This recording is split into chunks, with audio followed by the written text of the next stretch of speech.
Hello again, hockey fans. Are you ready to brave the wild? With me, your host, Paladino Joey, or Joey Awajan. Brave the Wild is available on all of your favorite podcasting apps and also on the Hockey Podcast Network. I thank Derek and Kyle once and always for having us on board that awesome network, and I thank you once and always for downloading and listening to the show. It's a great pleasure to be back on board with you once again today, as here we are, ready to talk about the granddaddy of them all, State of the Wild 2024.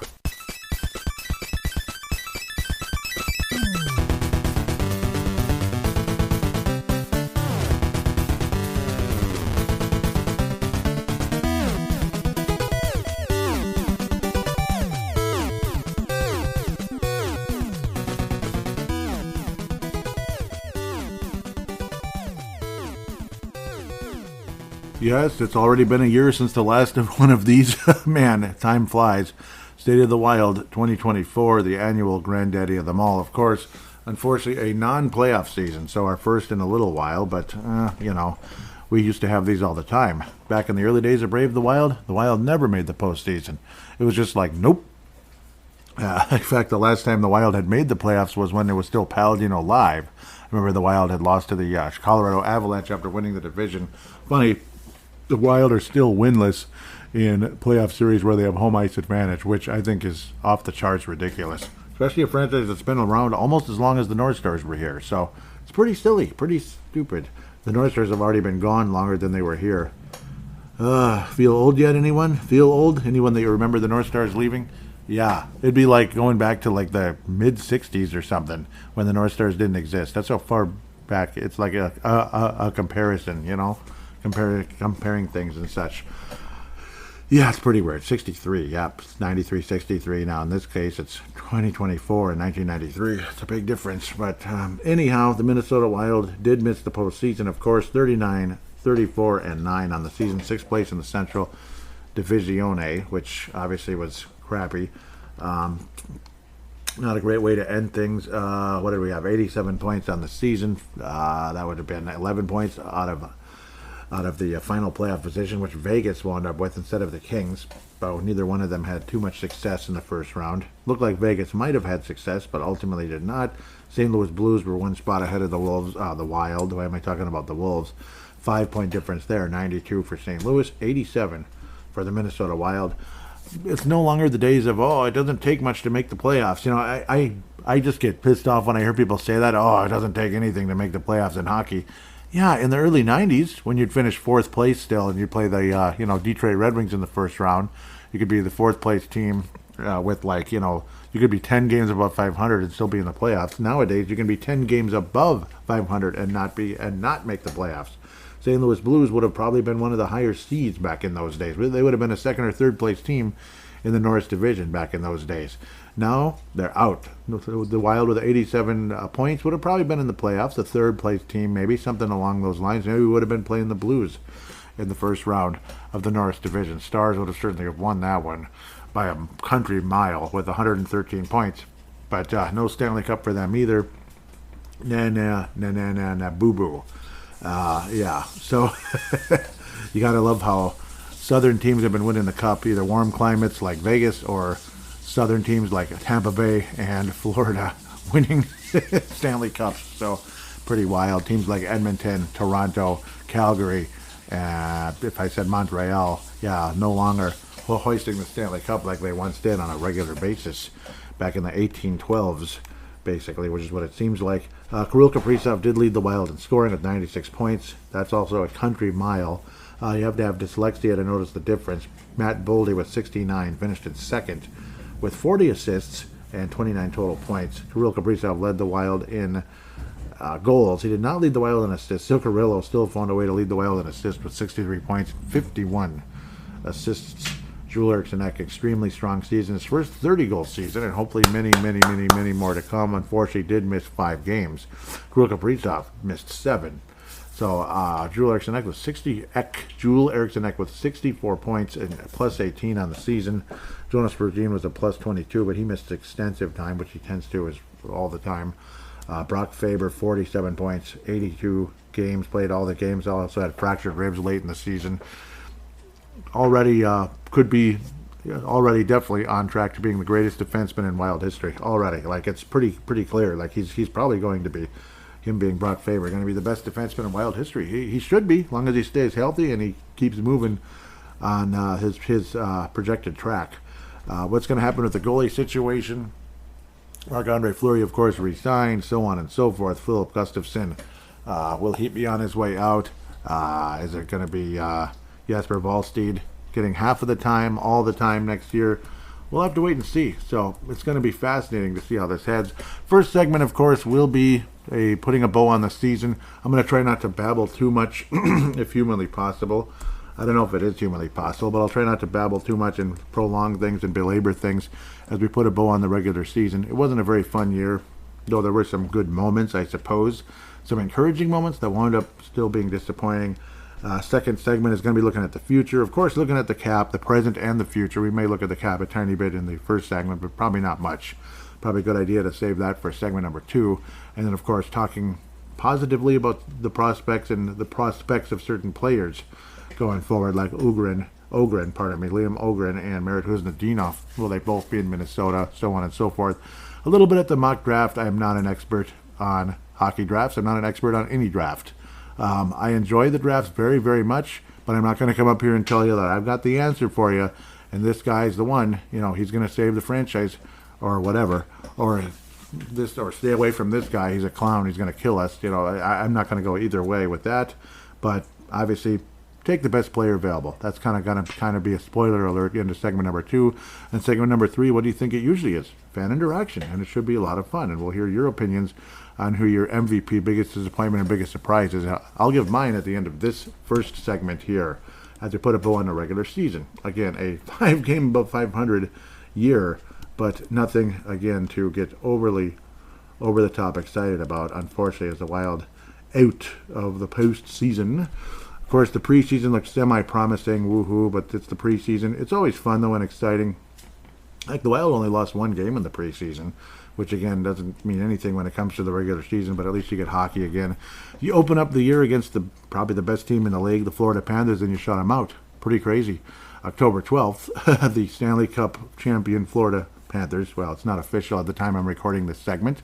I will have a miniature segment 1.5, or just include it in segment 2. Let's see how I do it. I think I'll have a segment 1.5, like I do on Timberwolves Explosion, to talk about the Cup Finals.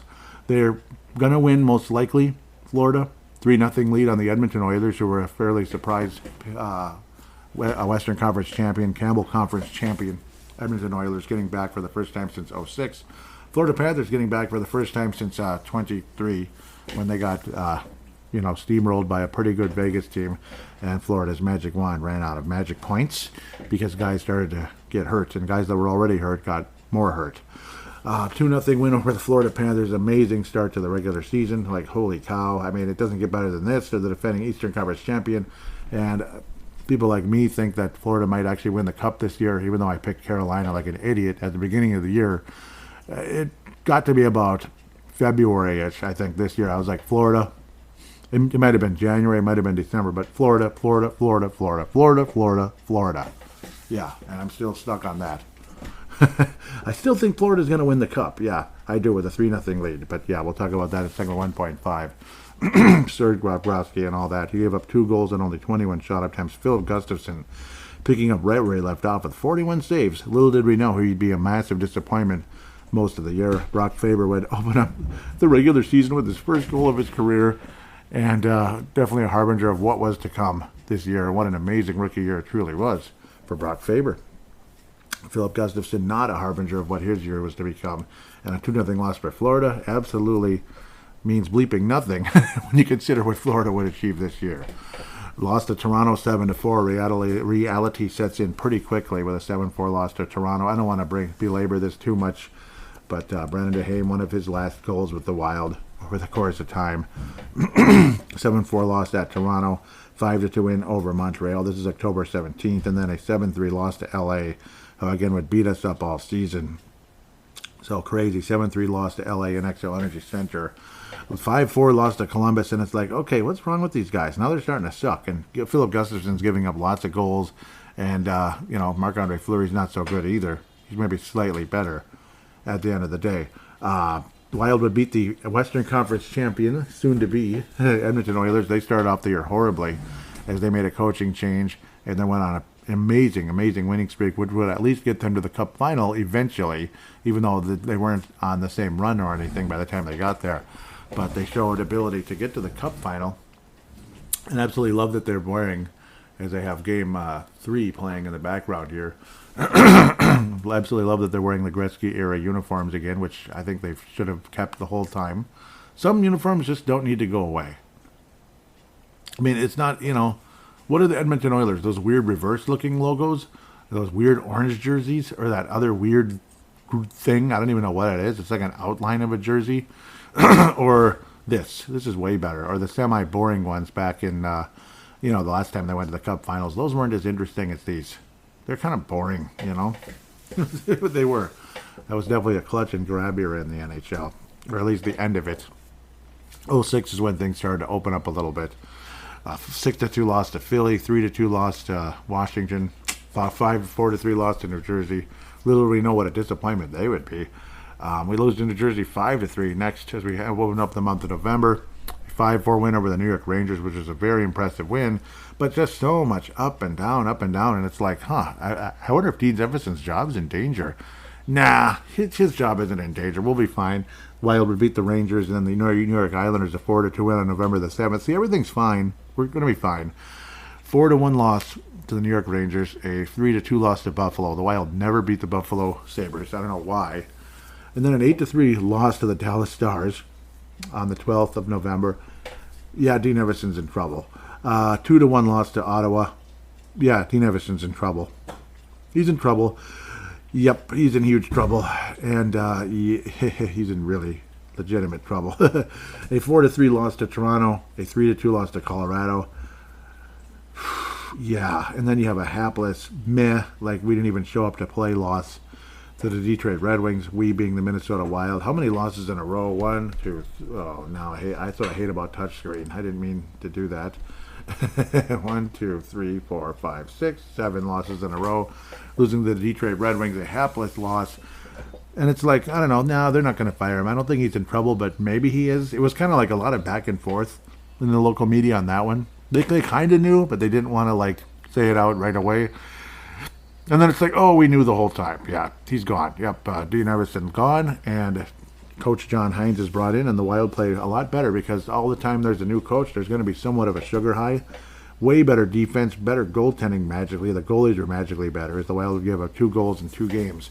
3-1 win over St. Louis, a 6-1 demolition over the Nashville Predators, who John Hines had coached just the previous season. 6-1 win. And then the Wild continue to win 4 games in a row over the Blackhawks and Calgary Flames in Calgary, which never happens. The Wild actually won in Calgary. That was fun and exciting. Then reality kind of took a turn right back the other direction. The Wild would have up and down situations, but would still have a pretty solid record into the month of December as we headed into Christmas season. Obviously, Hines took over as coach right as right as Sierra Nevada celebration was everywhere. So when I heard about that they like to have beers together back in the day, them being Bill Guerin and John Hines back with the New Jersey Devils way back in the day in the mid-'90s when they were young, I was thinking, oh man, Sierra Nevada, imagine tipping back a couple of those two with those guys and talking hockey. That'd be awesome. It's a delicious beer, especially when it's fresh around that time of year, in the month of November, as we head into Thanksgiving and Christmas season. So I just kept thinking about that at the time.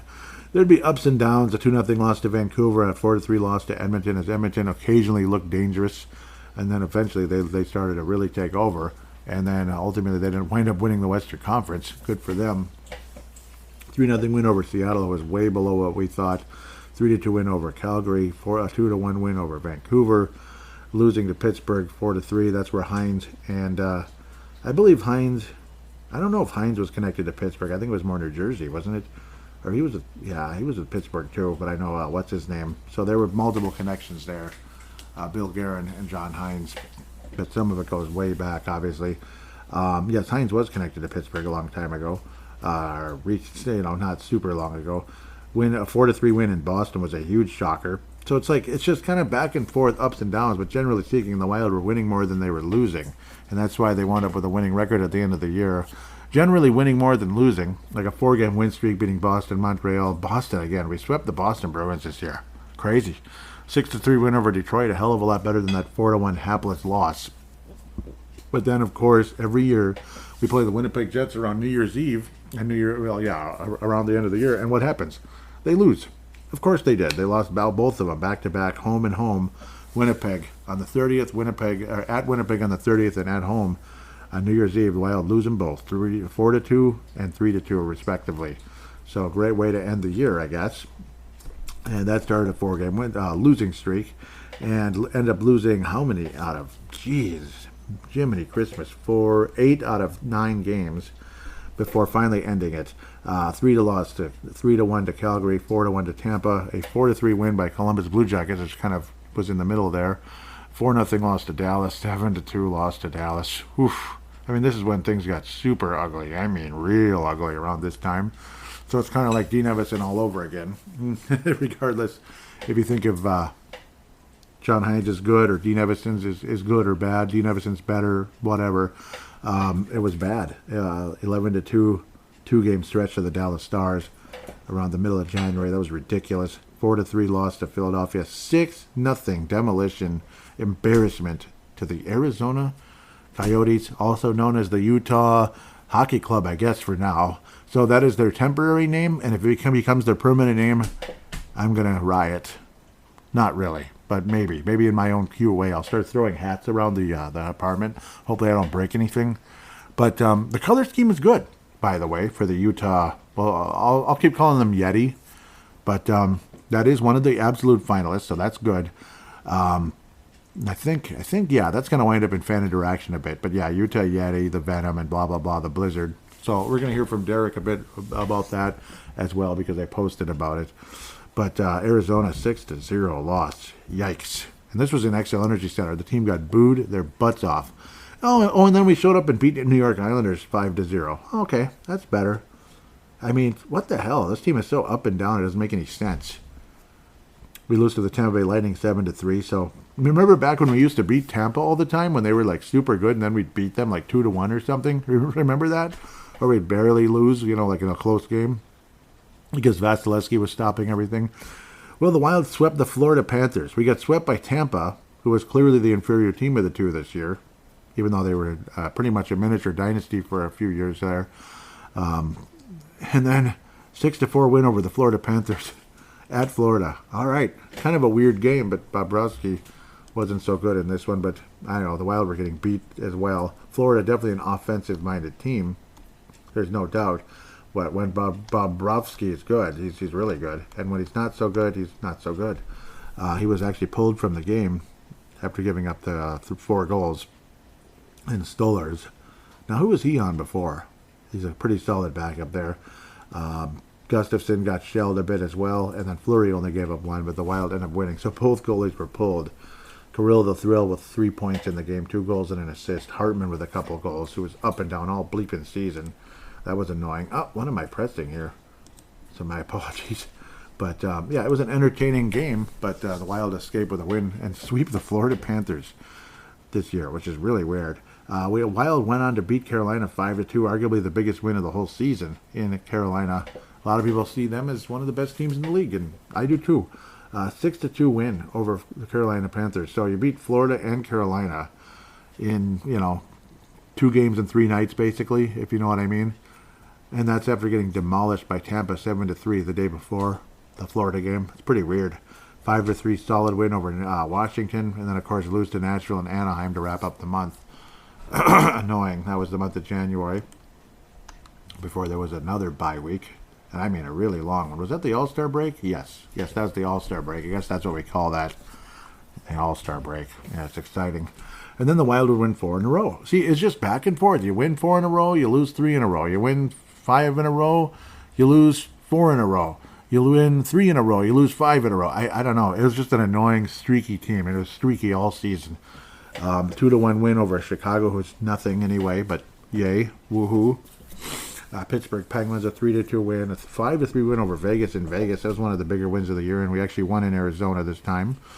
Buffalo Sabres, of course the Wild lost to them after a 4-game win streak, always. You find a way to lose to Buffalo, no matter what. I mean, they could have like a high school team wearing Buffalo Sabres jerseys, and the Wild would lose to them just because they're wearing those Sabres jerseys.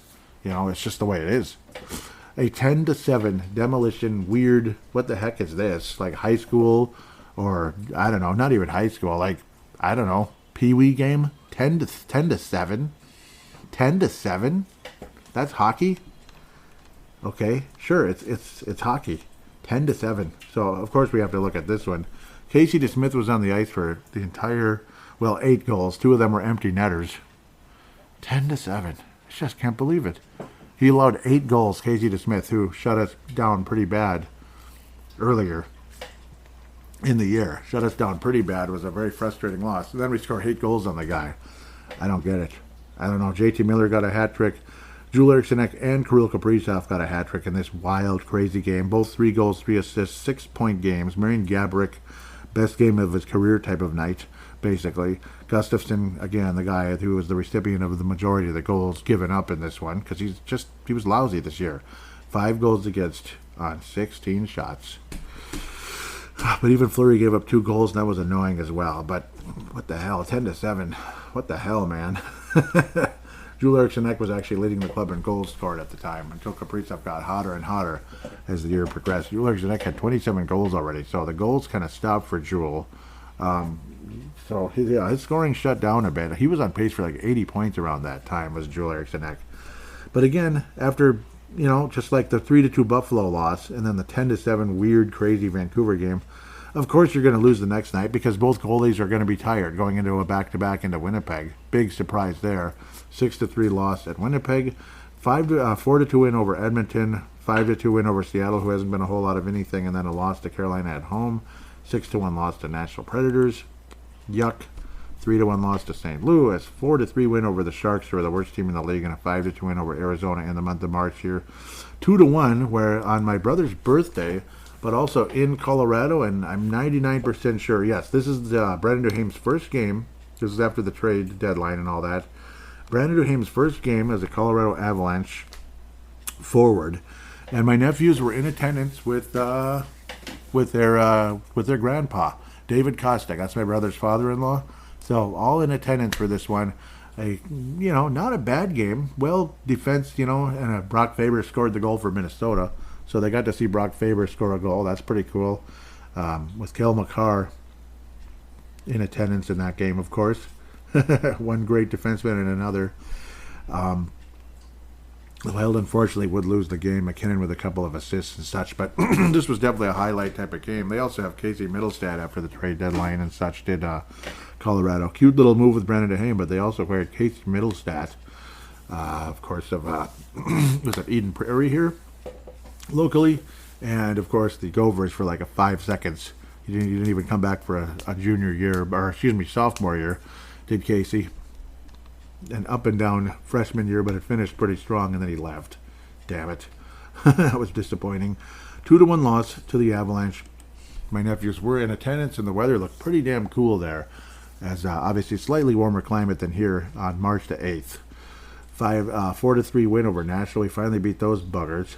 And then 4-1 win over the Yeti, or whatever they are. The Wild would kind of start a little bit of a 3-game win streak here, and then some up and down with St. Louis. We beat Anaheim twice, lose to St. Louis. Good 6-0 loss to Los Angeles. Yuck. Oh, let me guess, Gustafsson in net, right? Gustafsson in net, huh? Oh yeah, Gustafsson. Well, no, he was the good one in this one. Marc-Andre Fleury gave up 5, and Gusty came in to kind of mop up duty, gave up 1 goal, and our old friend Cam Talbot would shut out the Wild, I do believe, in this one. Yes, he did. I saw it. Nope, it's David Rittich. I forgot. It's not Cam Talbot. It was David Rittich. I remember now. The former Calgary Flame. That's actually worse. It's one thing if Talbot shuts us out. David Rittich was like a big nobody, and he was one of those disappointing, is he going to take over type of goalies until they finally made the big move for Jacob Markstrom, but unfortunately that didn't work out either. Edmonton started scoring 6 and 7 goals against him in the postseason a couple of years ago. Not too bitter about that one. Not at all. Not at all. 5-4 loss to St. Louis. The Wild, of course, had beat the Sharks, and then a 2-1 loss to the Vegas Golden Knights. You head into the month of April, which was pretty much kind of a tank. It was kind of a tank the Wild weren't that bad. The Wild would finish 4-5 in the month of April. Pardon me. 3-2 win over St. Louis, 5-2 loss to Colorado, 4-2 loss to Winnipeg, which just obliterated the Wild all season. 4-0 win over Chicago, big deal. Another 5-2 loss to Colorado, huge shocker. 7-2 demolition versus Vegas. So the Wild would just beat a couple of crappy teams and then somehow beat the freaking LA Kings somehow, because they were probably like, I don't know, they just beat the Kings. I don't know why. Weren't they they were jockeying for position for the 7th seed, which the Kings would ultimately win by somehow.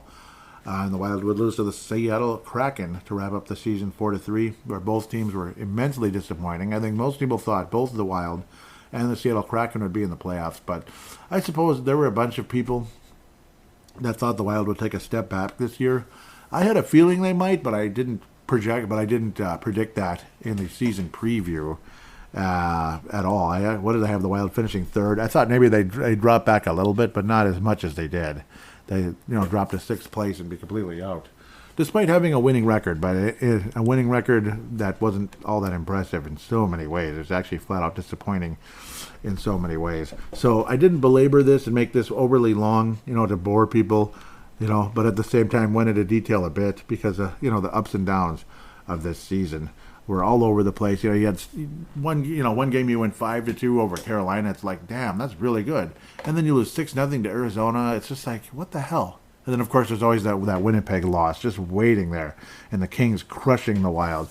And then the Wild go out and they sweep Edmonton. They sweep the Florida Panthers. Well, we didn't sweep Edmonton, but we did well against Edmonton. We didn't sweep them. I think it was it was a 2-1, I believe, if I remember correctly, 2-1. But the Wild would win the season series. Sweep Florida, but I know it's just 2 games. You sweep Boston. That's insanely impressive. Toronto, of course, whooped our ass every time we played them in Vegas. Pretty much the same, except one cute little win. So Colorado, kind of same thing. I think the Wild got one win against them this year. Otherwise, it's like these 5-2 losses were pretty similar to what pretty much every game against Colorado felt like all frickin' season. 6-0 loss to the Los Angeles Kings. That was really something. Rittich getting the shutout. That was quite interesting, to say the least. Absolutely. So the season wrap up, the season awards, gonna pass those out a bit here. Gonna pass them out there, I'm looking at the wrong thing here, and I apologize. But yeah, that's just how that goes. But again, it was just, it was kind of, I think a lot of people were kind of expecting this, yet at the same time, you were maybe hoping somehow this team would step up down the stretch. Maybe like some miracle, there'd be something there. But at the end of the day, do you want the higher draft pick? Yeah, I kind of do. Wouldn't be surprised if the Wild going into next season also missed the postseason. That's my guess. But I guess we'll have to wait and see how things turn out. So the season awards. Drum roll, please.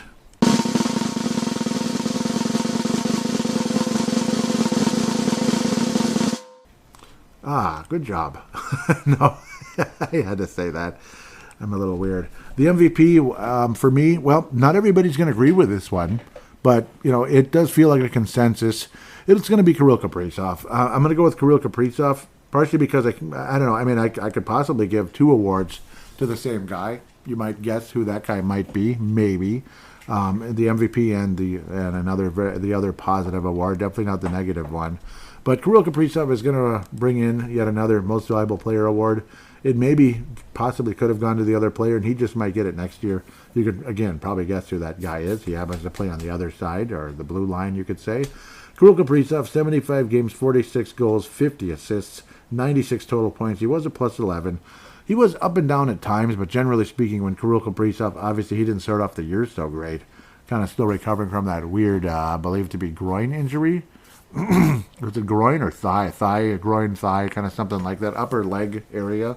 The thigh's the front, the groin's or like a hamstring-ish kind of, but it's like around that. Yeah, the groin's way in the middle. Yeah, you kind of know where that is more than I do, I guess. But yeah, Kirill Kaprizov, 96 points, an amazing season still. Second highest scoring season in Wild history. So, I mean, I don't know. For me, he's the MVP still. but the other guy's knocking right on the door, and you know what? That's totally fine. It's no disrespect to Kirill. It's no disrespect to the other guy, and you know who that is. Okay, it's Brock Faber. There, spoiler alert. Huge spoiler, right? I'm sure you're real surprised I said that name. The biggest disappointment, I don't think is a surprise either. What an absolute bust of a year. Even though he started off the year with a shutout against the Florida bleeping Panthers. Think about that. 45 games, he started 43 of them. 20 wins, 18 losses. Yeah, save percentage of 89. 3 shutouts on the year. Save percentage of 89.9. A goals against average of 3.06. Yuck. Not what you were thinking of when you thought of Philip Gustafsson with his new contract and all of that. Yeah, it's just, damn, very extremely frustrating. Marc-Andre Fleury, not all that better, though, so we'll have to wait and see how things go there. He's the biggest disappointment of the year. No doubt about that. No doubt about that. No doubt, bloody. The other one, the biggest surprise, probably not a huge surprise, but I guess he's a huge surprise in terms of he went from a guy who was pretty much all defense. He didn't score a single point last year in the short stretch he had with the Wild, but didn't give up a goal either, which is freaking crazy. That'd be the best defenseman in Wild history, projected to be Brock Faber. Brock Faber, who at this moment still does not, there's been no award for the Calder Trophy at the time I'm recording this, which is annoying, but that's how it goes. You end up waiting forever. But hopefully he gets it, and I think he deserves it. Brock Faber should be the Calder Trophy, not Calder Cup, but Calder Trophy winner. Calder Cup is the AHL. You know that. Hershey at Coachella Valley. Hershey, yeah, that would be Bruce Boudreau's club, of course, with the Washington Capitals and all that. So pretty cool there. There's your season wrap-up at the end of the day. MVP, Kirill Kaprizov. Biggest disappointment, Philip Gustafsson. Biggest surprise, Brock Faber. And we'll hear what all of you had to say about those going into segment number 2. Until, other than that, though, didn't want to belabor this season wrap-up too much. It was a frustrating, annoying year, generally speaking. And we're looking more to the future, so to speak, and hoping for the best here and possible solutions we may or may not have going forward, just trying to improve this sucker. Might take more than a season, of course, but off-season, of course, but multiple off-seasons. But with that, we're going to step away and come back, look at the draft, look at free agency, and possible trades and other moves. Bet the action on the ice with DraftKings Sportsbook. Tonight, we're pretty much into baseball now as hockey season is over. Once again, congratulations to the Stanley Cup champion Florida Panthers. That took a while to get there, but they got it. Miami Marlins visiting the Philadelphia Phillies, who are the best team in baseball. The money line, apparently Philadelphia minus 225. Miami is plus 185 in that one. Tampa Rays hosting the Washington Nationals, so we're kind of going with the two different leagues there. Tampa Rays minus 162 to the visiting Washington Nationals plus 136. Baltimore Orioles, another strong club, minus 135, hosting the Texas Rangers, the World Series champions, but we'll see if they repeat. I doubt it. Plus 114. Blue Jays, one of my favorite teams, against the hated Yankees. They're hosting the Yankees. Minus 105. Yankees minus 115. Again, this is the money line. Another notable, Boston Red Sox hosting the San Diego Padres. Boston minus 155. Padres plus 130. Chicago White Sox, one of the worst records in baseball, but Colorado's not so good either. Chicago White Sox minus 130. Rockies plus 110. Braves, one of the best teams in baseball again, minus 180, hosting the Pittsburgh Pirates. Rematch of the 92 National League Championship Series and the 91 National League Championship Series way back in the day. Plus 150 for the Pittsburgh Pirates. Cubs and Brewers have been a nice rivalry forever. Minus 135 should be a fun series. Minus 135 for the hosting Brewers. The Cubs plus 114. Cleveland Guardians, the best team in baseball, visiting the KC Royals. The Royals are the host, of course, minus 102. The Cleveland Guardians minus 118. One of my favorite clubs, Cincinnati Reds. Yes, sir. Plus 110, visiting the St. Louis Cardinals, minus 130. Obviously, game in and game out. Dodgers and Giants, that's a classic matchup forever. Going at it, of course. Mad Bum versus the Dodgers. Remember those days. Minus 1. Some interesting back and forth between those two teams. Go Giants, frankly, between those two. Minus 112 for the hosting Giants. The Dodgers, minus 108. Download the app now and use code THPN. New customers can get $150 instantly in bonus bets for betting just $5 on hockey or Major League Baseball, in this case. That's code THPN, only in DraftKings Sportsbook, an official sports betting partner of the National Hockey League. The crown is yours. Bonus bets expire 168 hours after issuance. Gambling problem? Call 1-800-GAMBLER or visit www.1800gambler.net. In New York, call 877-8-HOPE-NY or text HOPE-NY, which is 467-369. In Connecticut, help is available for problem gambling. Call 888-789-7777 or visit ccpg.org. Please play responsibly.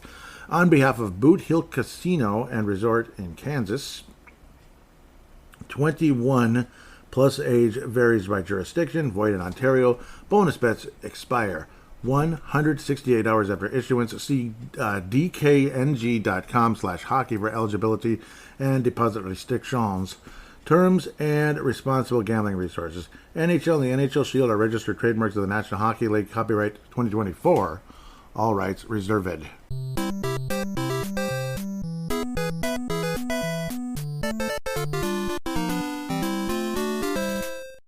And we are back here on Brave the Wild, segment 1.5. Yep, so we bring in segment 1.5, just like on the, just like on Timberwolves Explosion. Check that out if you want to see State of the Timberwolves 2024. This is, of course, State of the Wild 2024. How it's all about the Wild and the past season and the future and so on and so forth, which is coming up next in segment 2. But I created segment 1.5 to talk a little bit about the Stanley Cup Finals in this case. What a series! What a craziness! As you know, unless you've been in a cave, basically, Florida took a 3-0 lead. Edmonton came roaring back, and Florida ended up getting things right at the end, righting the ship, clamping down defensively once again like they had in the past. And guess what? Florida won the Stanley Cup by doing that. So I had a feeling, and I wish I tweeted it out during the day. I wish I did, because now you're probably like, yeah, sure, hindsight is 2020. No, I legitimately had a feeling Florida was going to win Game 7. I was like, you know what? I have a feeling they're going to clamp this down at the last second. They don't want to be on the wrong side of history, being the first team since 1942 to give up a 3-0 lead in the Stanley Cup Final. Got a feel for those old Detroit Red Wings back in the 1940s. I know, Bobby, I can't imagine too many of them are still living, if any of them are still living, because you got to be like 100-ish. Basically, World War II veteran generation, the greatest generation. And Toronto Maple Leafs actually used to win Stanley Cups back then, and Detroit kind of often didn't. Took a 3-0 lead, 3-2 Game 1, 4-2 Game 2, 5-2 Game 3. That must have been like, yeah, Toronto's toast. Nope, Toronto won 4-3 barely in Game 4, crushed, absolutely demoralized Detroit in Game 5 with a 9-3 butt whooping, and then kept Detroit down to hardly anything, kind of Florida Panthers style. 3-0 Game 6, 3-1 Game 7, and it was an incredible comeback. Jack Adams, which is the coach of coach of the year right there. He was the coach of Detroit. That's where that came from. And somebody named Hap Day. Okay, I know Hap Day was the coach of the Stanley Cup champion Toronto Maple Leafs of 1942. Great comeback there. Detroit also, sadly, went down 3-0 a few years later in 1945. They went down 3-0. They came roaring back, and then they ended up still losing. So how about those Detroit Red Wings?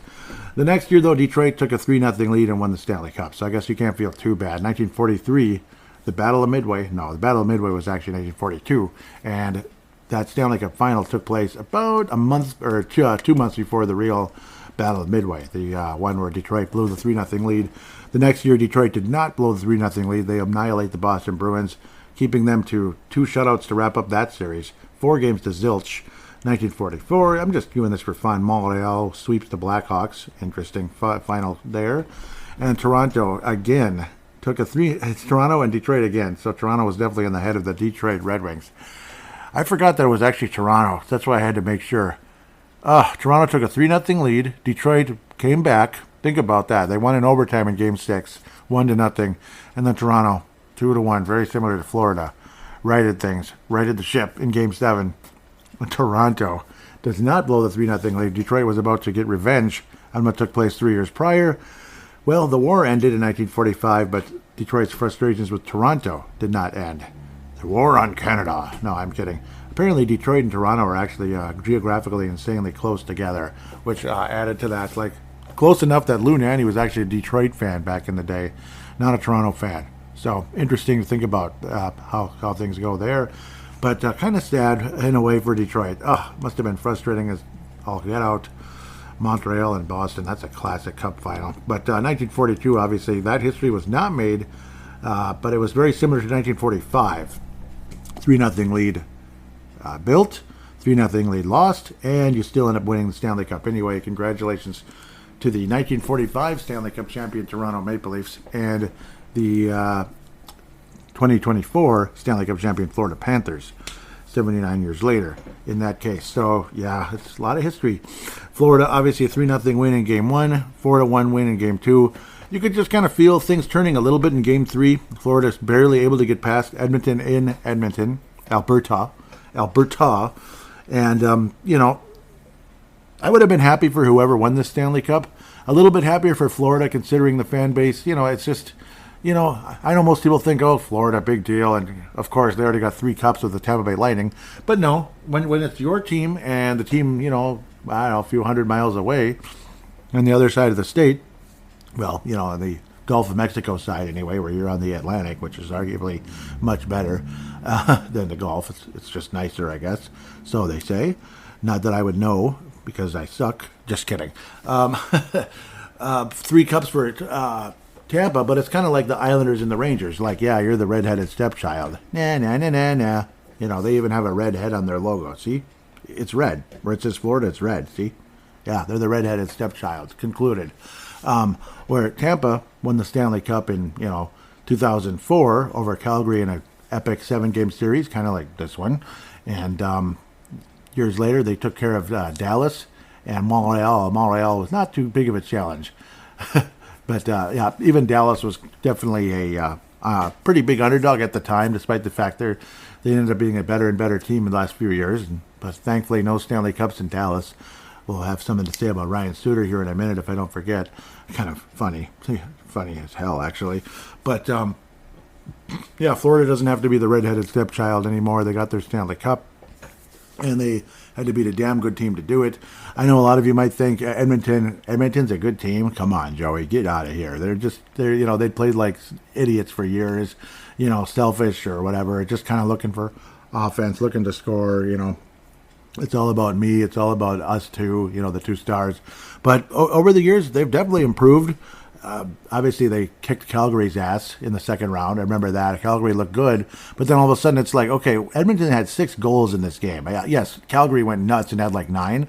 But Edmonton had 6 goals. Like, you just know that's going to be an issue going forward. And, of course, it was. Edmonton just whooped Calgary right out of the building after that and got to the conference final, only to get swept by the Colorado Avalanche. Yuck. They got swept. And then this year, you thought, oh, they're probably better. This kind of been a special year for Edmonton, but Dallas, they're going to win the Western Conference. That's who I actually picked in the brackets. I thought I'd send one into Derek. Something went wrong. I don't know what I did. I probably just hit the wrong button, and it probably cleared it out when I thought I'd sent it. Who knows? But I apologize to Derek. And the Crease Assist podcast, I apologize. It would have been nice to have been a part of that. I would have probably finished in the top 3 because I did pick Florida to win the Stanley Cup against Dallas, not against Edmonton. Somebody else may have picked Edmonton. I did think Edmonton was going to get to the conference final, so my Western Conference / Campbell Conference final was accurate, but the East was not. I had Carolina beating New York, but New York beat Carolina, and then Florida took care of New York. So it's like the retired New Yorkers in Florida beat the current New Yorkers. You know what I mean, kid? See what I'm talking about there? You see what I'm talking about? But anyhow, the 4-3 win by Florida in game number 3. Well, yeah, it's like Edmonton's finally starting to score on Bob. Maybe they solved him, maybe not, but it's probably too late. I mean, they're on 3-0. They're dead. It's just like Colorado, a couple of years ago where they swept Edmonton out of there. No, Edmonton won 8-1. And this is proof that hockey is quite different than basketball. When the Celtics took a 3-0 lead over the Dallas Mavericks. Again, check out Timberwolves Explosion if you want to. State of the Timberwolves 2024. it didn't matter because in basketball, sometimes it's just kind of like, okay, we just want to get the hell out of here. We're probably not going to win this game. They've taken a big lead. They're determined tonight.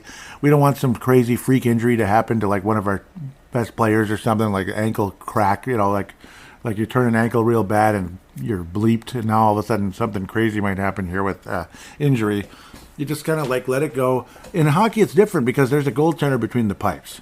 And if Edmonton is just destroying the guy and messing him up and might have solved something, may have found something, it's a different ballgame. It's a whole different ballgame. That's kind of what happened with Vancouver when Luongo was pretty much, unbeatable. Next thing you know, look, and Luongo of all people was there for the Panthers and all that, revving up the crowd, and he's a part of the organization, as they say in hockey, organization. Once the Boston Bruins solved Roberto Luongo, they had a real shot at it.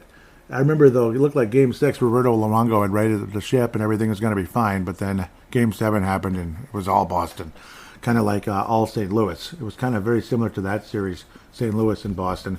That was the last great 7-gamer here, at least. Yeah, it was. It had to have been, right? All these other series have been pretty lopsided. Very lopsided, pretty much since the, bubble games and such. So trying to get back into the tournament. But 8-1, that's when it's like, this is different. Just watch Edmonton get back in the series. Oh, they got back in the series all right. 5-3 in Game 5. Coach Paul Maurice said he actually liked that game. The Panthers were good. Game 6 was just utter frustration.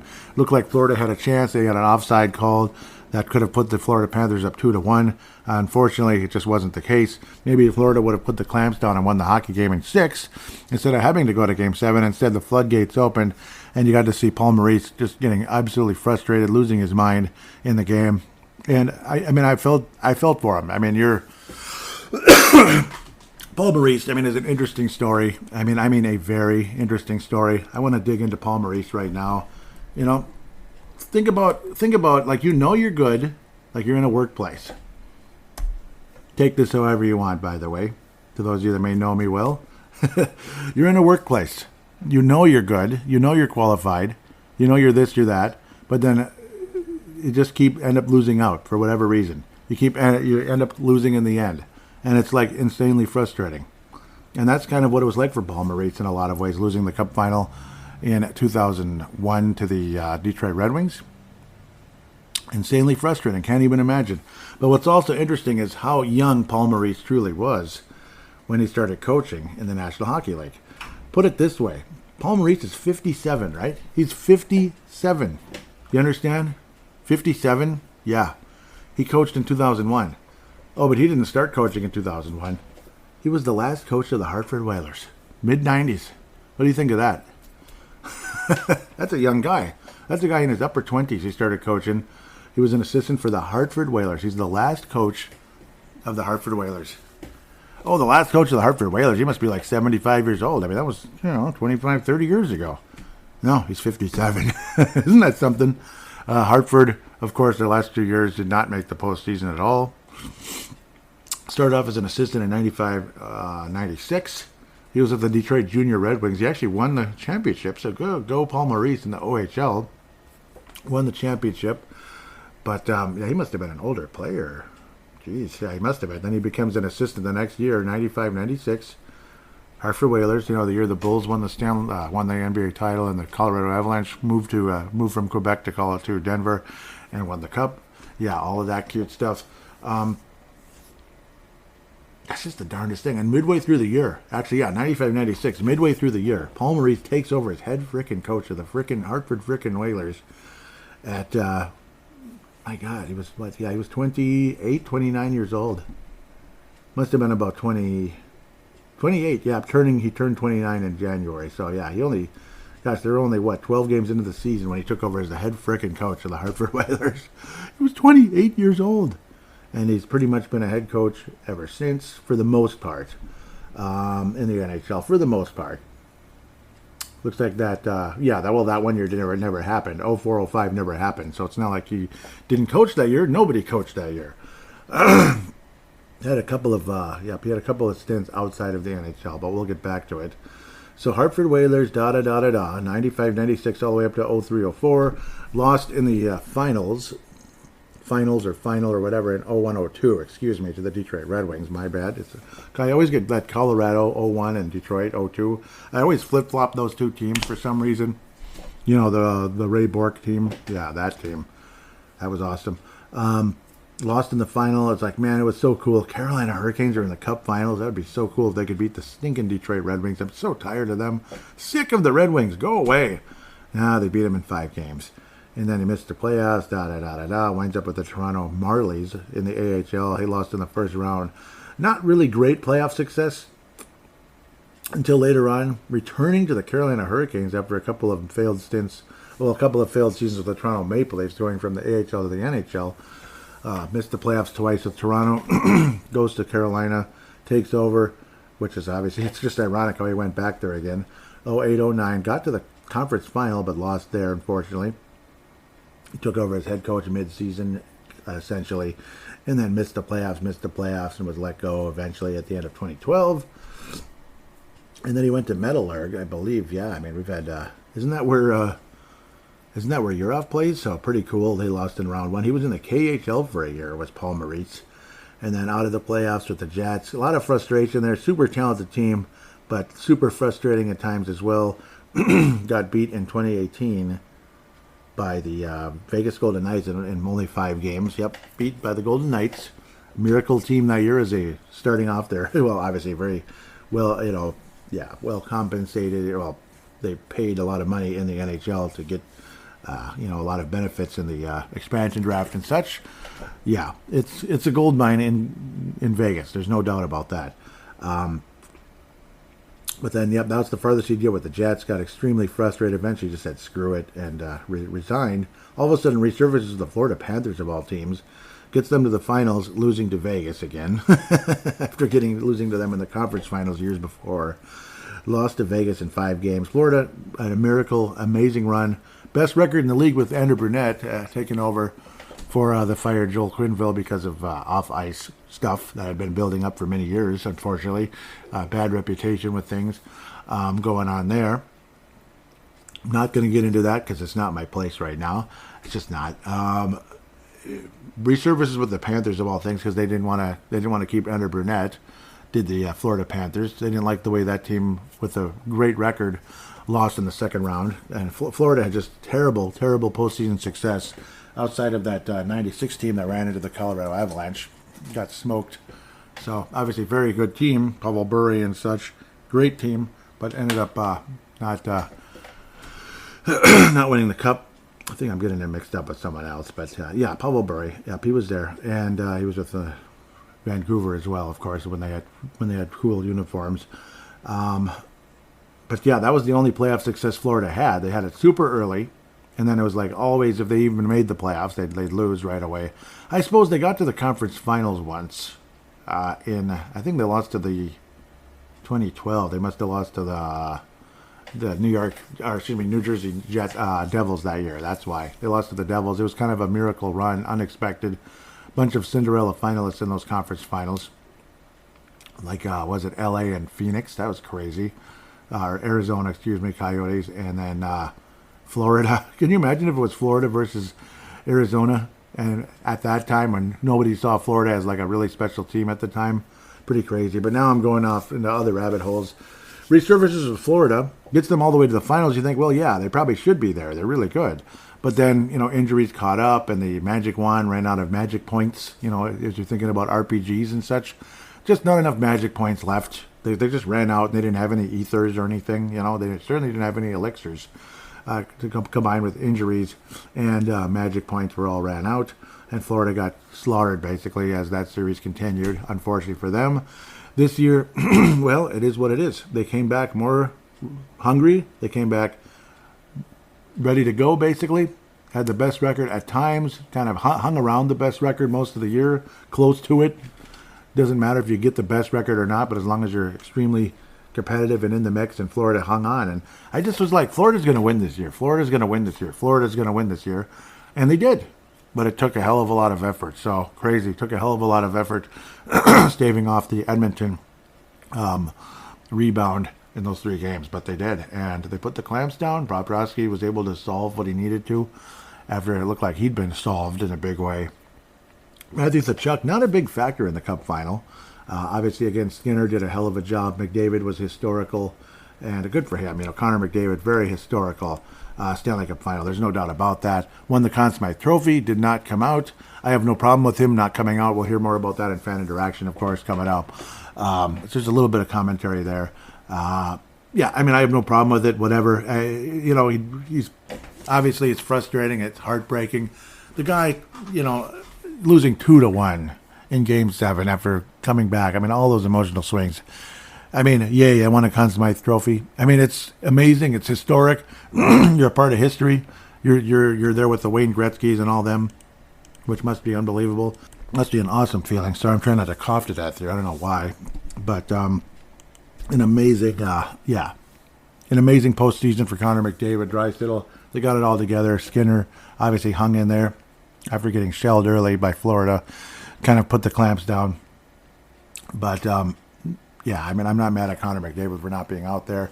It's depressing. I won the MVP, but we lost, though. We lost, and losing sucks. And what if you never get another chance? That sucks. What if you never get another chance?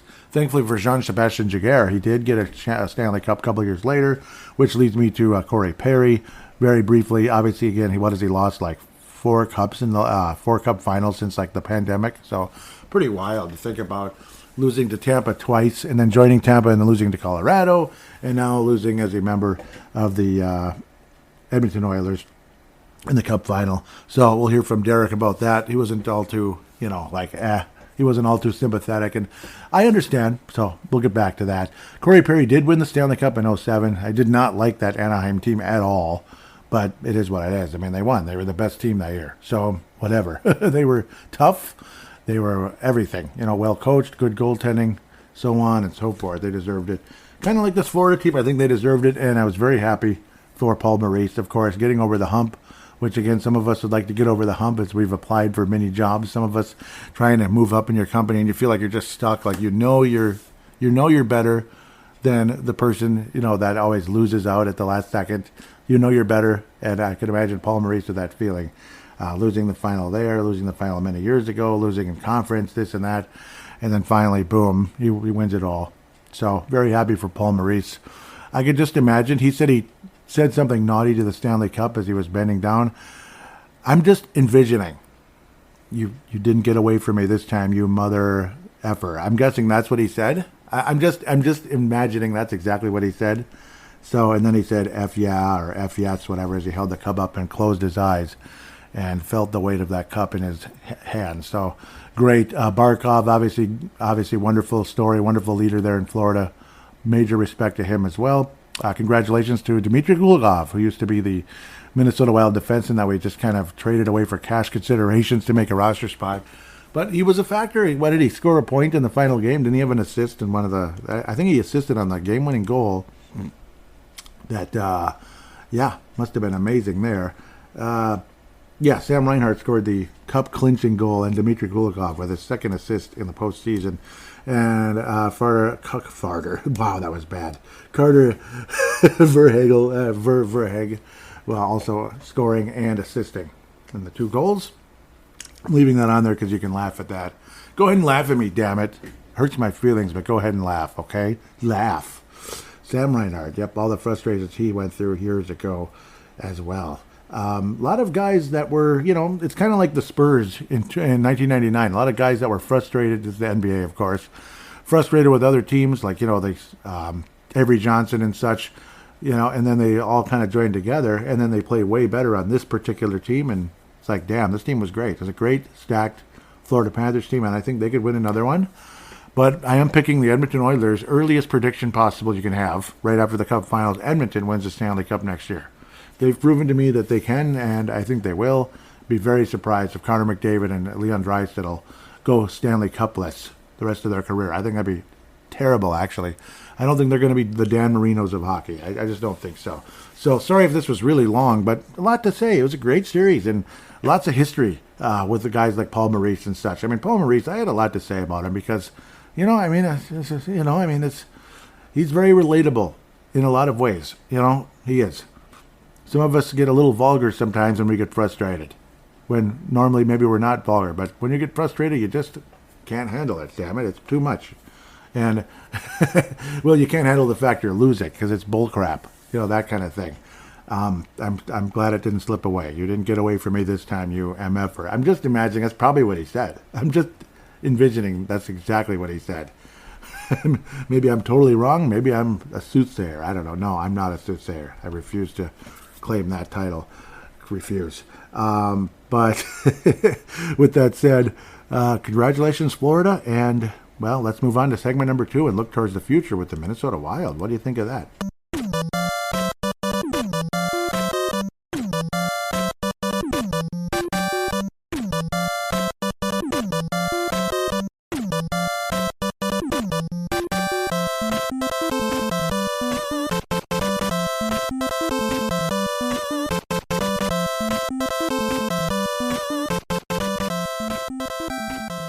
And we are back here on Brave the Wild, segment number 2. Time to look towards the future if humanly possible. Again, disclaimer, I'm not a draft expert, so just have to kind of basically let you know about that. However you feel.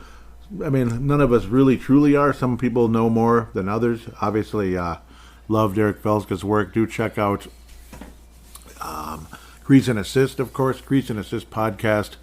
Derek Felska, Teresa Ferries, and Kalisha Townsville. Sometimes she's busy, sometimes she's available. So, yep, we get to see Utah in the draft. They're picking 6, so Utah, formerly Phoenix, and all that. So this is where I tend to go oftentimes for the mock draft, kind of like a cheat sheet and such. MyNHLDraft.com. Always enjoyed this one. Macklin Celebrini, big surprise. He's going to the San Jose Sharks. He's another one of those phenoms that they hope ends up truly being a phenom. Some do, and some take longer than others. Let's just say Lafreniere. Everybody saw him as this huge phenom for the Rangers, and the Rangers are the number 1 pick. And, well, he's finally kind of good now. I mean, I wouldn't call him the best player on the New York Rangers. Anybody? Anyone? I don't know. Tej Iginla looks like, at least according to this, going 9th to the Calgary Flames. So there you go. Just like Jerome, his dad, of course. Different player, but certainly a talented one. He's been up and down the draft boards, but I'd be very surprised if Tej, again, I keep wanting to say Jerome, does not go to the Calgary Flames, at the very least, if he doesn't go higher. Zeev Buyum, I'm probably not saying it correctly, left-hand defenseman, could possibly be the first Utah, player, Utah Hockey Club draft pick, as the member of the Utah Hockey Club. Eventually, the Phoenix Coyotes will possibly return, maybe, with the same owner. I'm sure everybody's real excited about that. It's all about best player available. This one says Konsta Helenis, definitely like a Greek kind of a name here. Helenis, obviously really like that one. Position center or right wing. He's played for Tapara thus far. 5'11", center or right winger. Shall we check him out? Of course we're going to do that. And thankfully you can on this website. It's not just like a name and that's it. He's played for Finland. It's a Greek type of a name, but he's played for Finland. Yeah, Liga, that sounds very familiar. Koivus and all the others. They're not necessarily from Liga or playing there, but a lot of them are. You seem to see that all the time. World Junior Classic, he had 1 goal and 1 assist for the Under-20 World Junior Classic this past year. International Juniors, well, he had, looking at the right, yeah, I was like, am I looking at the right thing? 3 goals, 8 assists, 4 assists for Finland, the All-International World Classic, 1 assist. So we're seeing more assists than goals. 7 assists in the World Junior Classic under 18 at one point as well. So 7 assists in that one. In the 18, minus 18 World Junior Classic, super young in that case. And yeah, that's where this mock draft is heading. A lot of us wouldn't mind a large defenseman. Carter Yamachuk, he's a 6'3" right-handed defenseman. I wouldn't mind a guy like that from Calgary in the WHL, the Calgary Hitmen. That's who I thought it was. My God, 71 points. Amazing player. Yamchuk, I'm saying it wrong. It's not Yamachuk. It's, what am I saying? Yekamchuk. Jeez, what's wrong with me? Yamachuk? That's just a name that's been around in the past. But yeah, 71 points this last year for the the Western Hockey League. That was impressive. In the World Junior Classic, that's what threw me off. Minus 18, nothing. 7 games, nothing. Just 2 penalty minutes. Yeah, 20 penalty minutes for the Calgary Hitmen in 66 games with 71 points with 41 assists, 30 goals for a defenseman. What is he, Bobby Orr? No, I don't know. I'm just teasing. Yep, he's been with Calgary all over the place. Under 18 years ago. Calgary Hitmen, the year before last, 47 points, 19 goals, and 28 assists. Very impressive, actually, for such a young guy. So a 6'3" defenseman who's definitely an offensive-minded guy, capable of defense as well, but certainly an offensive player. And, some people really like him. Obviously, he might be projected to go to the San Jose Sharks. I don't know if this is some kind of a trade up. So, people could be winding up at the 14th pick. Yeah, they received the Pittsburgh Penguins 2014 pick, top 10 protected. Okay, the Granlund trade, as Granlund wound up with the Pittsburgh Penguins. Mike Hoffman has been traded about 15 times, unfortunately. So that's an interesting one. Mike Hoffman, he's been all over the place. But yeah, the big giant defense. And there's the other one, Dean. Nope, he's a center in this case. Dean Letourneau, 6'7". Center, going 31st overall. Some people might be intrigued with that one if the Wild trade down. 6'7", St. Andrews from the PHC. Interesting one, St. Andrews there. St. Andrews College. Okay, gotcha. And he's projected to play for Boston College in 25-26. Okay, 25-26. He's going to play for Boston College? Okay, that's kind of weird. Sure. 127 points for the under 18 St. Andrews College. That's pretty impressive, though. 127 points. Jeez. Hello, Mario Lemieux. 61 goals and 66 assists. And I know he's probably not going to be... he's probably not going to translate that to the National Hockey League, I'm guessing, especially if he's going to go 31st in the draft, but I guess you never know. I'm always terrified of trading down because you just know that it's going to be like the next Braden Point or something. I mean, Louis Belpedio, how did that work out? So, I mean, it's just, that one is still hanging over our heads here in Minnesota. I know you can't reflect and dwell on and belabor the past when it comes to things like that, but it still sucks. It's still frustrating. So, that's kind of where I lean. I would love to have that high-scoring big defenseman, though. Carter Yekimchuk. I'm probably still mispronouncing it, but cool name, obviously, and a 6'3" guy. A lot of people see him as a possible, he'd be a spectacular top pairing to go with Brock Faber, and you could have something very special for many, many, many, many years to come. That doesn't mean he would be here tomorrow or anything, but in time. That's the thing. I mean, it probably wouldn't be all that long, at least you hope not, if he's anywhere near as talented as he appears to be. That'd be an exciting pick, and somehow I don't think the Wild pass on him. I don't know, Consta Helenius doesn't really do it for me. He doesn't really move the needle. I know it reeks of a classic Minnesota Wild pick, a Finnish player who's just kind of a playmaker. Gee, we've been kind of familiar with guys like that, at least one guy that was here forever, in particular, that, I don't know. It's like I might be speaking for them, but they're not going to get offended by me speaking for them. Let's just say Derek and Teresa, not big fans either. So yes, no, I'm probably not going out on a limb by saying that. If you listen closely, yeah, we got tired of some of all that. Just you know what I mean. A little bit overrated. Let's be honest. A little bit overrated was Mikko Koivu, in my opinion. I know. Oh, this is a Minnesota Wild podcast. How dare you say Mikko Koivu was overrated? You don't deserve to be doing a Minnesota Wild podcast. Well, Mikko Koivu was overrated a little bit. I said it. Yep, I said it again. Obviously. Macklin Celebrini. We'll see how he does. Will they be celebrating in San Jose? Shattuck St. Mary's. That sounds kind of familiar. You ever heard of Shattuck St. Mary's? Back in the day, you used to hear about them all the time. It's actually gotten quieter over the years, but still, obviously, yeah, it's a local phenom as a kid, though, certainly. At 14 and under. Jeez, 141 points. Must have been something to watch that. Boston University, yeah, Jiminy Christmas. They were a pretty darn good team, but they did not win the national championship. I don't know. No, they just didn't. 64 points in 38 games, and looks like a phenom. Looked like the best player in college hockey. Looks like the best player possible going into this draft. 8 points in the World Junior Classic for the under 20 Canada, and that's Canada. Obviously, you're looking at phenoms everywhere when it comes to Canada, when it comes to young players coming from Canada. So, We'll see how he does. Celebrini, gotta like the name, gotta like the player, and good luck to the San Jose Sharks, and good luck to Celebrini. I'm endorsing right now Yakimchuk. I'm probably mispronouncing it 15 times here, but I'll go with that one. Brancy Nygaard is another interesting one. People have talked about him. He's been in the conversation. Trevor Connolly. Sam Dickinson has been in the conversation. These are all the guys kind of floating around that 12 to 16-ish range. I want Yakimchuk. That's kind of where I'm leaning. Maybe I'm crazy, but that's where I'm leaning if I'm going to just pick somebody. Michael Hage, Chicago, USHL, Chicago Steel. Interesting. University of Michigan is where he's going to go. These year projections don't make a whole lot of sense to me, but maybe it's because they're stuck in the juniors. Okay, that's fine. Whatever. U.S. Hockey League, of course, phenomenal there. But yeah, we've seen other players be phenomenal in the USHL, and they don't always necessarily pan out to be nearly as good as they were there.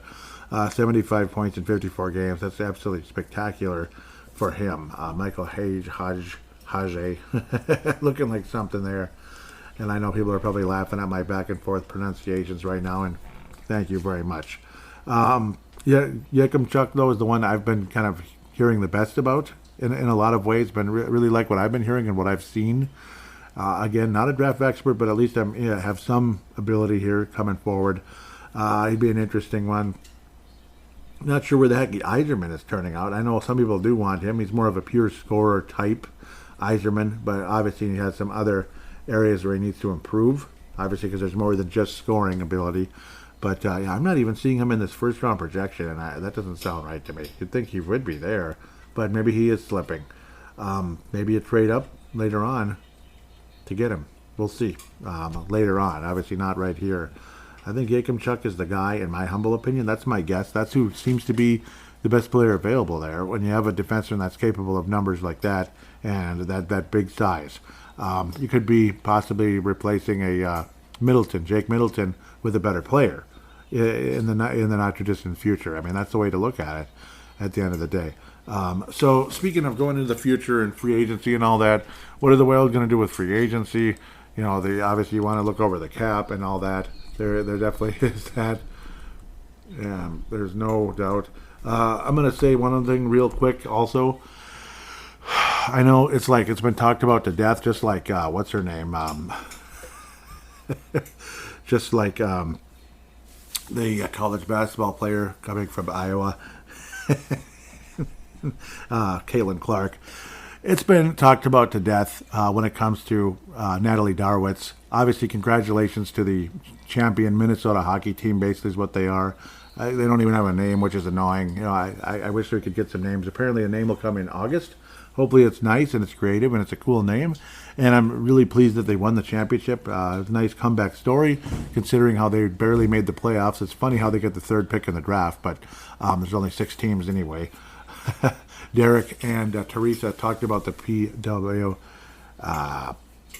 draft. So if you want to hear a conversation about that, it's actually kind of impressive that they're able to do that. But, here's the thing. Here's the whole point about what I'm trying to get to.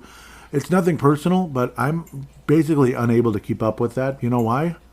I do Brave the Wild. I do Timberwolves Explosion. I do Purple Mafia. I have only so much time to keep up with everything. That's the whole point. Purple Mafia is the Minnesota Vikings. Brave the Wild's this team, this club, this show. Timberwolves Explosion is the Minnesota Timberwolves podcast. So it's nothing personal. It's business. You know what I mean? I can't keep up with everything. So please don't look at me like I'm some kind of sexist who doesn't care and it doesn't have any respect. Oh, I respect the PWHL. I respect that the Minnesota team won.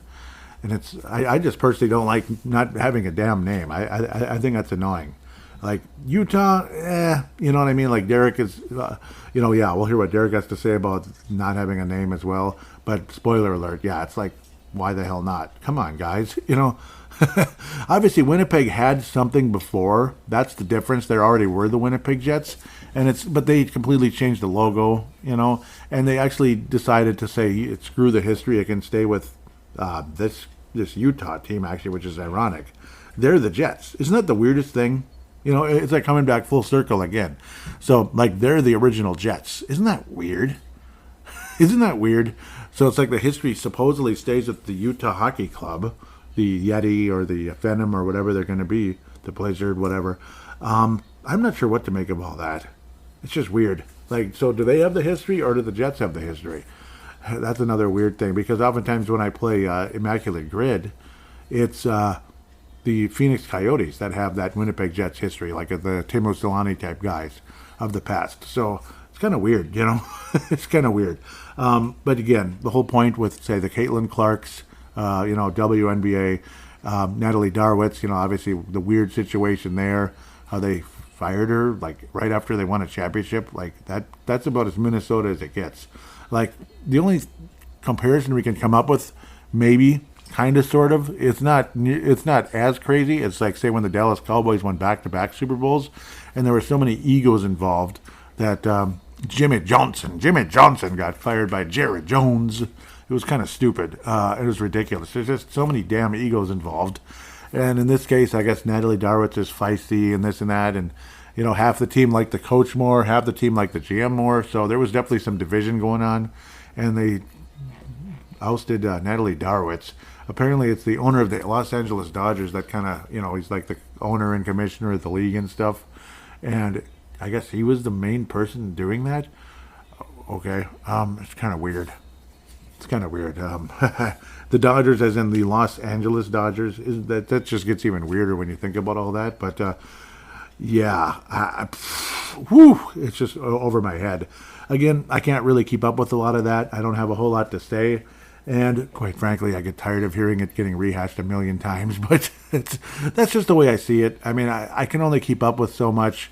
And like, say, when Dan Barrero or whoever, like, belabor the subject, over and over and over, it's like, okay, we're happy for you. Like Barrero might say, the Caitlin Clark thing that never ends, I should keep that to Timberwolves Explosion, State of the Timberwolves, and I'm going to do that.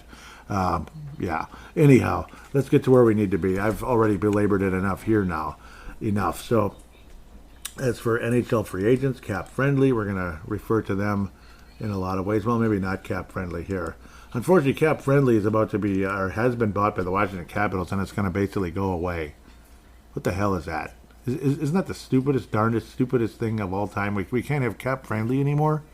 Well, I guess I quit then, damn it. Okay, maybe not that bad. But it is the dumbest, stupidest thing I ever heard in my life. Speaking of dumbest, stupidest things, who the heck are these free agents? This doesn't even look right. I think they've been messing with it already. Like, sorry, this is all you get. Colin Graff? Aren't there bigger names than this? Something here just doesn't seem right. I don't know what I'm looking at here. Steven, there we go. Now we're getting into the nitty-gritty here. What the heck is that? Colin Graff. The heck? Yeah, like Steven Stamkos, that's a pretty familiar name. He made 8.5. I doubt he's going to make that again. Voracek of the Utah Hockey Club. I just love saying that.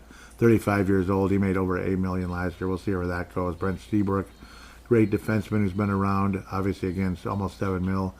Sam Reinhart's going to be a free agent for the Stanley Cup champion Florida Panthers. Matt Murray, he made that much? 6.2. So Jake Gensel, I don't know if people want to see if they can make a homecoming here, but I don't think we have the free agent money for Jake. We'll see what happens there. He's about to turn 30 already. Isn't that the darndest, craziest thing ever? Most of these guys, it's like they're not even a conversation for us because they're completely out of our range. Even Alec Martinez over $5 million. It's just not going to happen. Vladimir Tarasenko, can you maybe get him on a cheap contract, a one-year deal at under $3 million? That might be something you look at. Even Tyler Johnson at 34. I mean, we're looking at short-term, top six type of guys.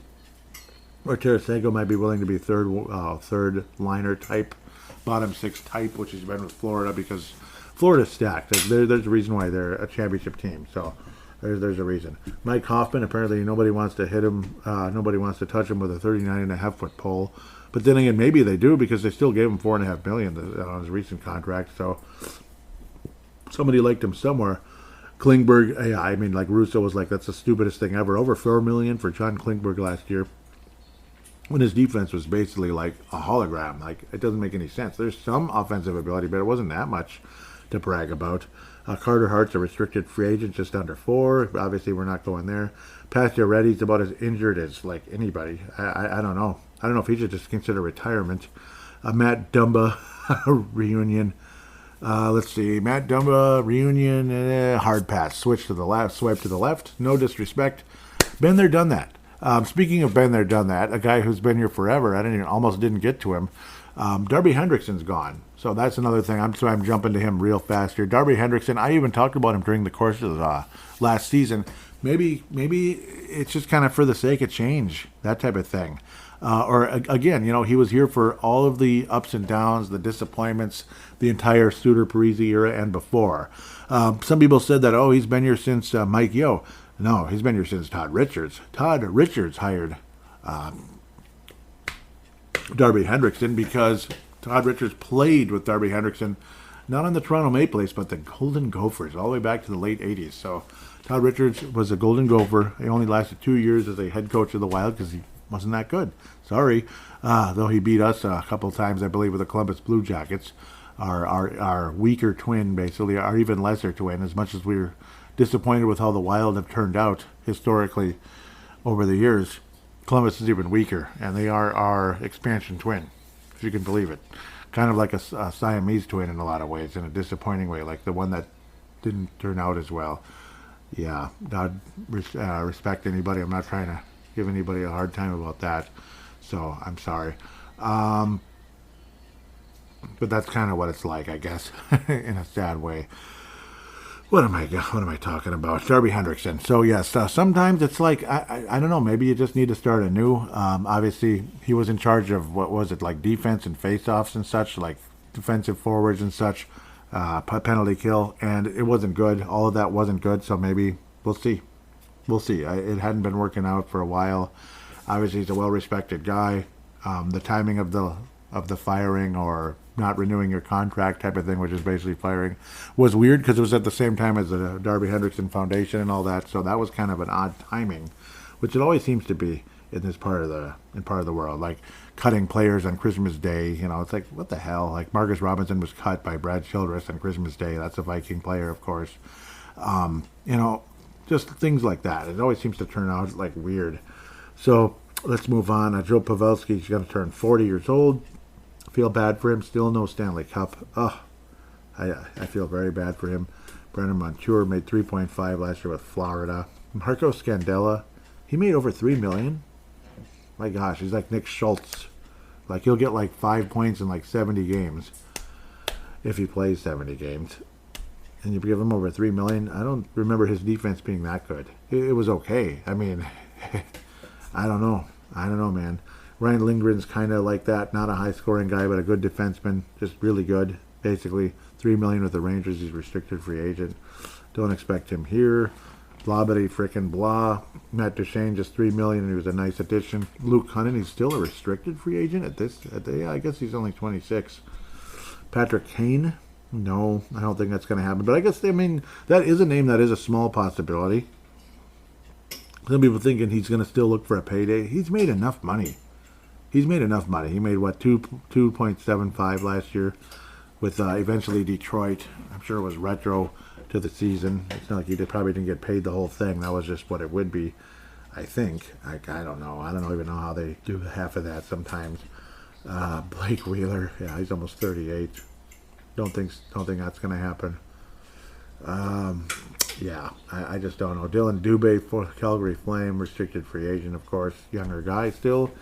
Oliver Ekman-Larsson. Well, if you want a defenseman, a veteran defenseman, but I don't know. I think we've had enough of all that here in Minnesota. Veteran defensemen, they have been, I don't know, OEL or Oliver Ekman-Larsson. I've been kind of a fan, and obviously he was on Florida most recently. Alex Goligoski, God bless, God bless, Godspeed, and that's all I can say about that. Monahan, I don't know. Some people like him, some people don't. He's had his ups and downs. He's been hurt. Tyson Jost, don't let the door hit you where the good Lord split you. He didn't do anything with Minnesota or Buffalo. So I don't feel too bad about that. KJ DeSmith, he might be a veteran addition should the Wild go in another direction at goaltender. He made less than 2, but I don't know. And he's like slightly over. Yeah, he's like 33 almost. So he might be like a 1-year Band-Aid type of thing, just like the guy many years ago that That was his name, Jose Theodore. That was kind of fun.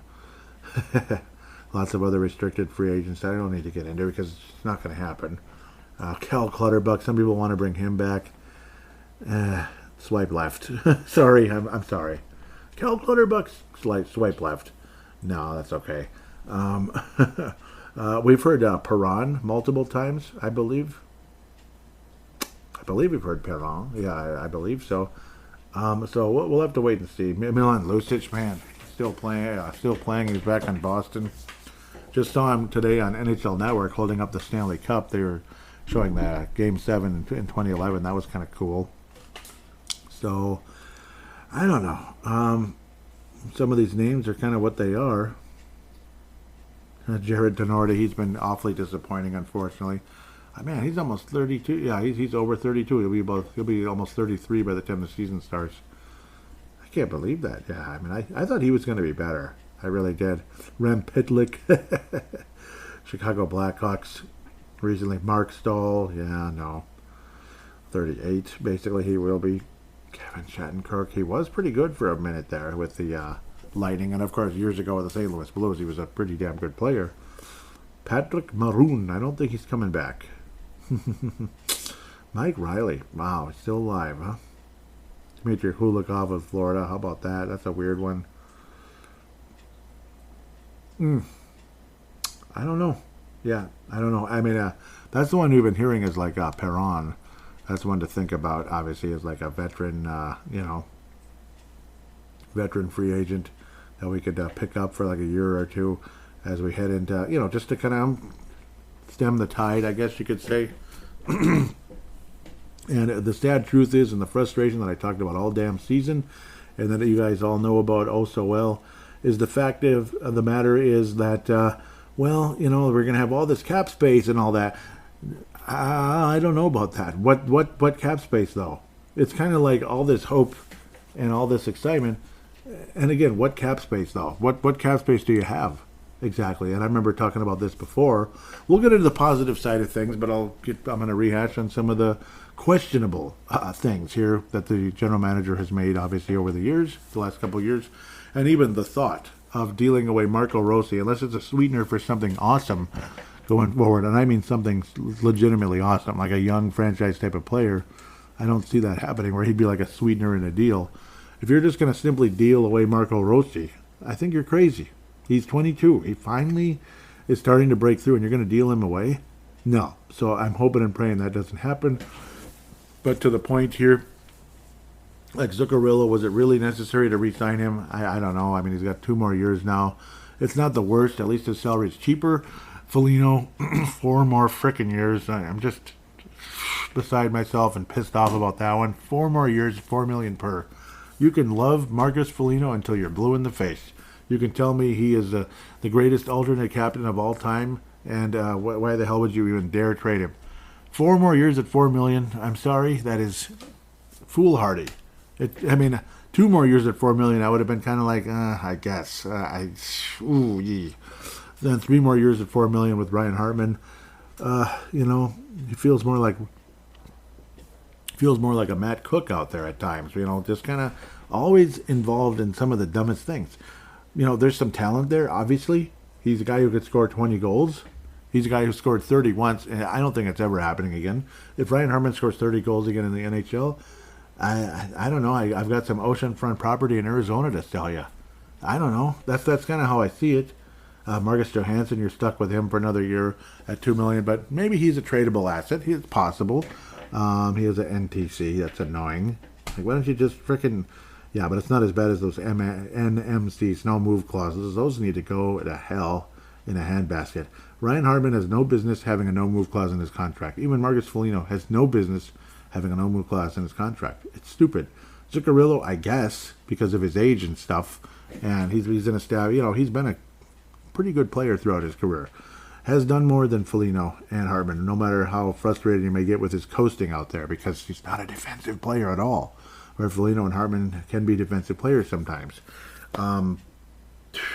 Frederick Goodrow, that's the weirdest contract of all time. Luckily, at least one of the five, yeah, that's right, 5 years is gone. 5. Anybody that would sign Goudreau to a 5-year contract needs to be questioned. Like, what are you doing, man? I mean, I love you. I love Bill Guerin. But what are you doing, man? It makes me not love him as much. I mean, he's one of the coolest interviews in the history of the world, but I don't know. And the fact that, gosh, if you're that willing to extend a Goudreau for 5 years, and then on the other side of the coin, on the flip side, as you might say, you'd be willing to fire Dean Evison within like the first month or so of the season, the guy who, Goudreau is like the perfect fit with. That was the whole point why you re-signed him in the first place. It's kind of weird. Don't you think it's kind of weird? And plus now he's over 30 already. And he was never that great. He had one good season. One. Just like Ryan Hartman, he had one really good season. One. Notice one? Yeah. That's not going to happen again. Foligno had a really good year a couple of years back. One.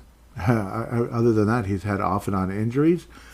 He's been getting caught up in unnecessary skirmishes, unnecessary penalties that have hurt the team more than helped. And he's also 32. Yeah, that's right, 32 years old. Yeah. Yeah, so, I mean, it's concerning. So, to the positive side of things, luckily you still have some pretty nice prospects on the way. That's for sure. Merit Huznadinov, small sample size last year. He did not show anything that has you thinking, wow, what he's going to be awesome necessarily, other than he was able to win some faceoffs, and he did provide some solid defense.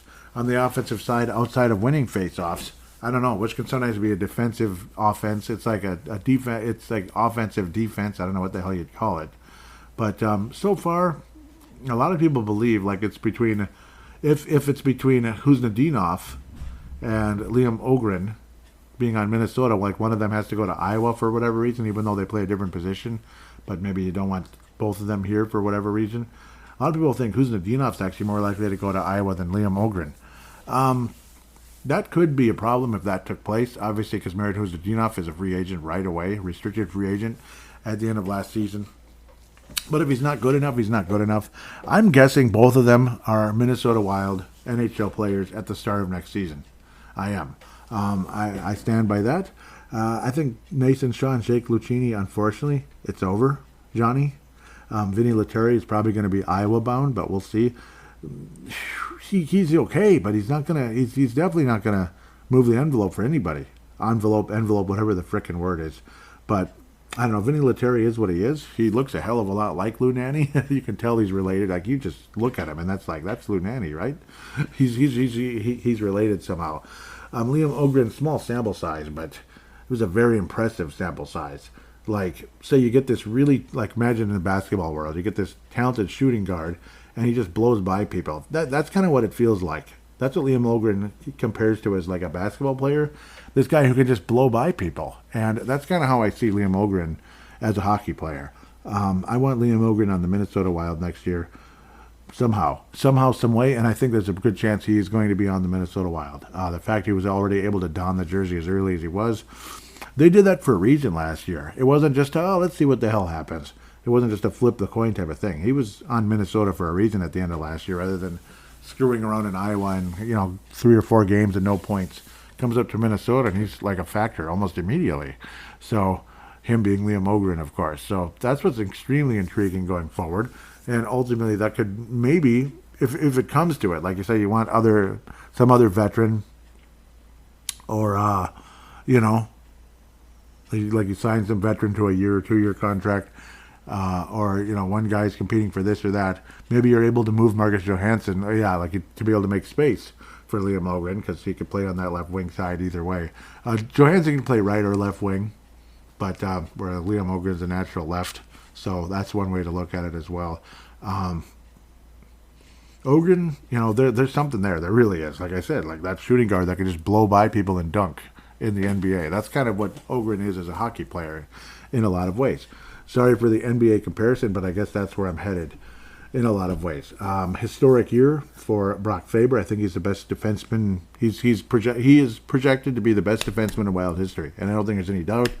Johnny Merrill, Johnny M, yay. 1.2 million still remaining. But at that salary, you could go for a buyout. You could send him into the AHL. It's not like, oh my God, what are you doing?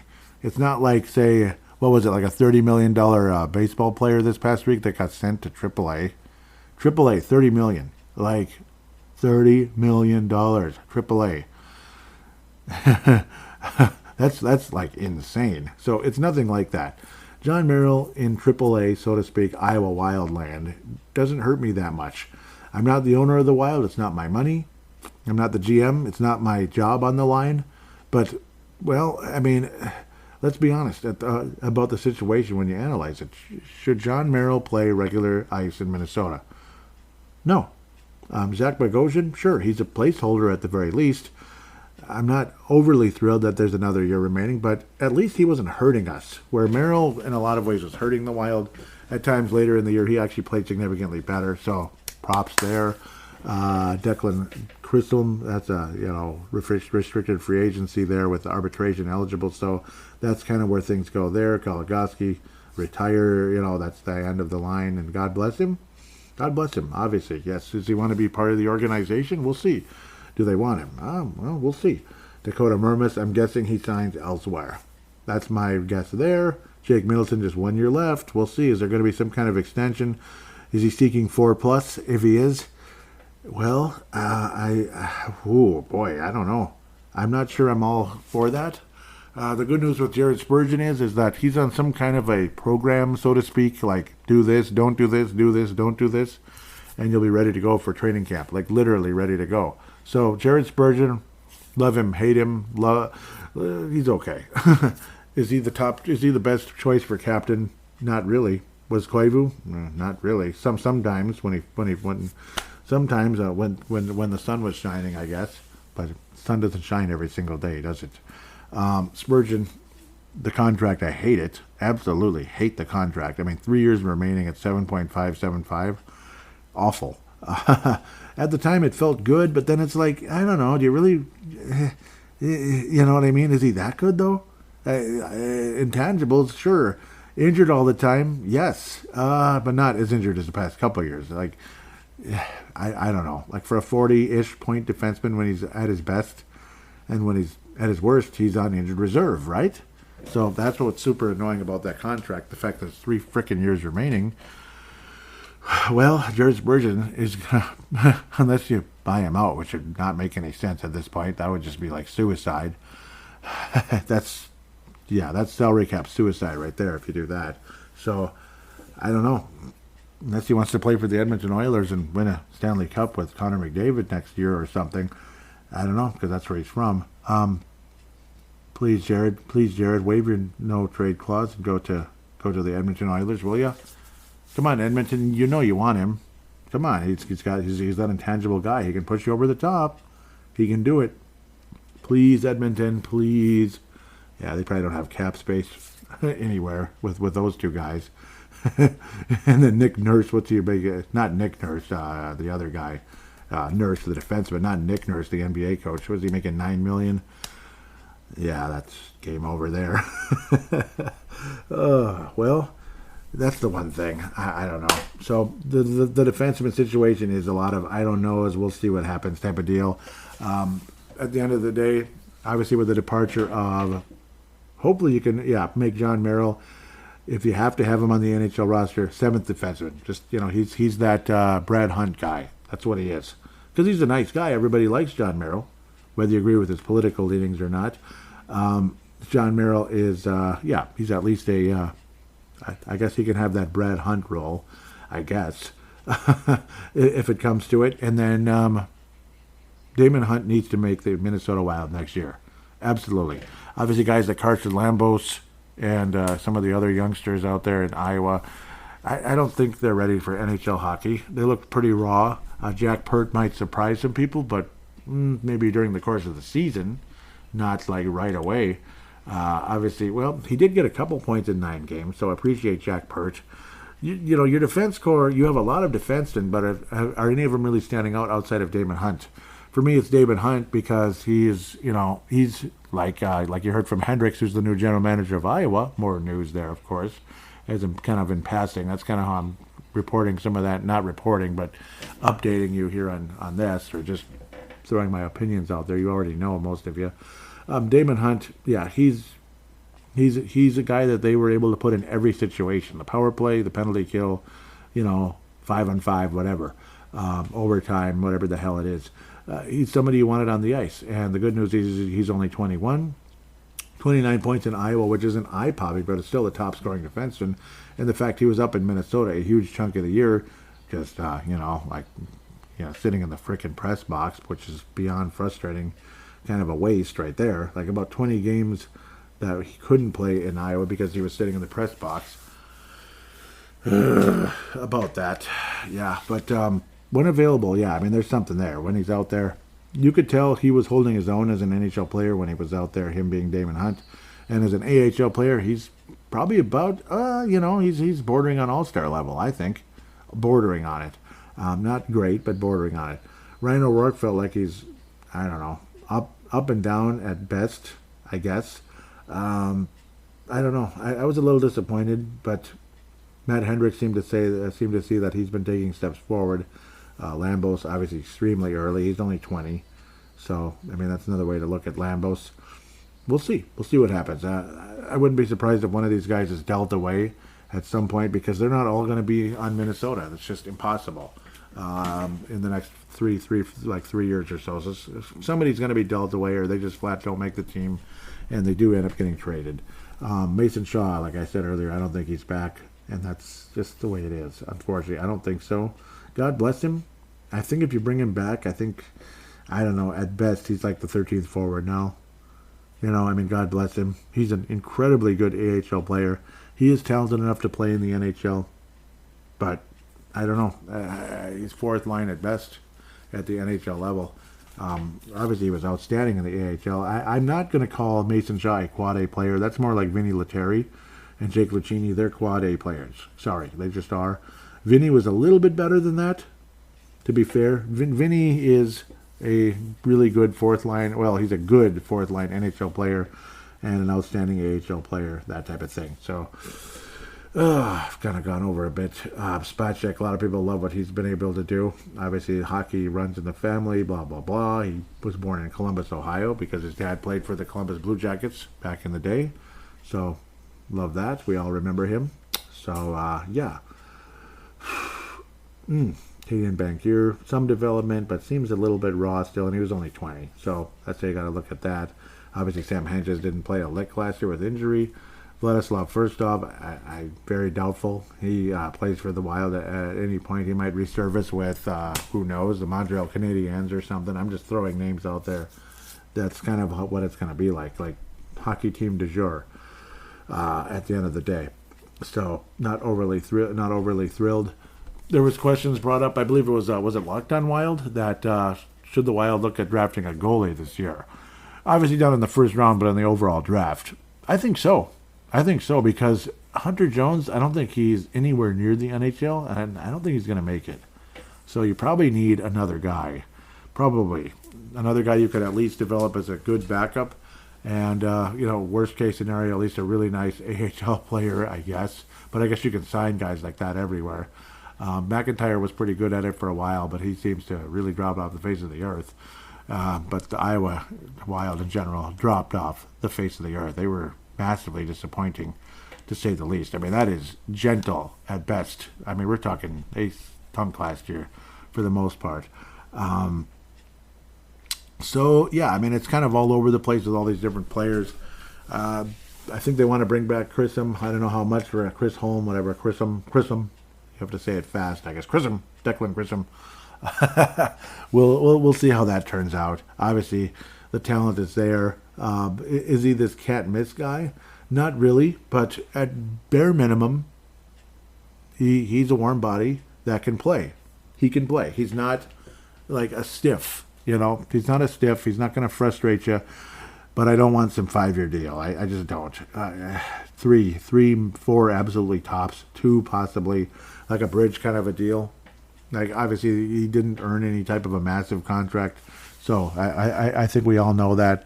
I think something along the likes of what Jake Middleton made last year. 2.45. That's kind of what I'm thinking at. 2.45, 2.5. That's my guess. With Declan Chrism, maybe some of you are thinking 3 or 4, but I think that's high. Maybe not. I can't imagine he's going to make too much. Sorry. I don't know. There is hope. That's the good news. There is hope in the grapevine and blah, blah, blah. Obviously, Liam Ogren, I mean, that's somebody I'm insanely looking forward to. Marco Rossi, or Marco Rossi, however you want to say it, I think there's a bright future. Trading him away, I think, is lame. Just lame. Stupid, Trade away, if you can, by the grace of God. I would trade away Hartman or Foligno if it's humanly possible, and I mean humanly possible, any day of the week over the possibility of giving up on Marco Rossi, or just like, we can't sign him, sorry. Well, that's on you, Mr. GM. If you can't sign Marco Rossi, a guy you absolutely loved in the draft, seems like yesterday, because you signed all these other veterans that you're married to for some reason, that's on you. You blew it, man. You blew it. Obviously, again, we can enjoy Brock Faber having a small contract of less than $1 million for just one more year, because they're talking like $9 million a year for Brock Faber. Yeah, yep, that's the highest paid defense in Wild history. So, and a lot of people would say that's probably appropriate because he's so damn good. He takes one more step, a half step offensively, and he's a franchise defenseman. Which we've honestly never had. Ryan Suter, as good as he was at times, other than, demanding way too many minutes and gassing himself, which is one of the dumbest things in the history of mankind. Not a franchise defenseman, just a really good one at his best when he wasn't too tired because he was selfish son of a gun. Yeah, that's why he always looked tired in his Quick Trip commercials as well. Too many minutes, man. Otherwise, Faber is pretty much right there, franchise defenseman. Again, he takes another half step forward either way. He's a franchise defenseman. Which, yeah, there aren't many of those. So I guess it is what it is when it comes to $9 million a year for Brock Faber. God bless him. I've been all over the place, but that's what this segment is. The future is going to be all over the place, because where is this franchise heading? Is this franchise heading to cup contention, or to, like what the Calgary Flames show said last year when they were joking around about us, we're like the Minnesota Wild. We exist. Woohoo. Remember that soundbite I played last year for some of your regular listeners? I don't want to be that team. I don't want to be the we exist, woohoo. He was like, yeah, like the Minnesota Wild, I don't want to be the part of people's jokes. And you know what? That was an accurate description. We existed last year. And the last couple of years, well, we were maybe above average and all that, making the playoffs. It was fun. But then the fun ended pretty quickly because, I don't know, some of these guys just aren't playoff contending players. Marcus Foligno has one great game against Dallas, and the next game he looks like he's nuts, absolutely bleeping crazy. And then you reward him with a 4-year contract extension with a raise. Yeah. I just love that. I was dancing on the clouds when I saw that one. Yeah, I really was. Unfortunately, those clouds were filled with lightning. And I mean dangerous lightning. That's a risky contract, brother. It really is.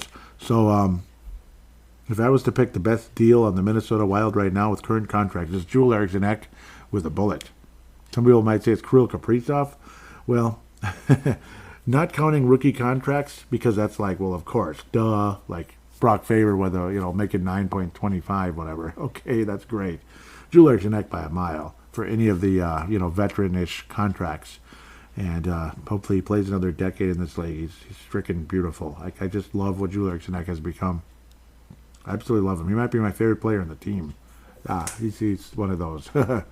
So, obviously, Boldy, I hardly ever talk about him. My expectations are high, but at the same time, I'm, what's the word? What do you say about Boldy? My expectations are tempered a bit as well, because, I don't know, like 1 minute he looks like Danny Heatley in his prime with the Sharks or whatever. The next minute, he looks like Charlie Coyle.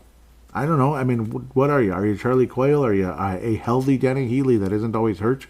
So that's kind of where I'm thinking. Maybe the comparison is stupid and dumb, and I need to get lectured about that. But I'll go ahead and lecture me. It's okay.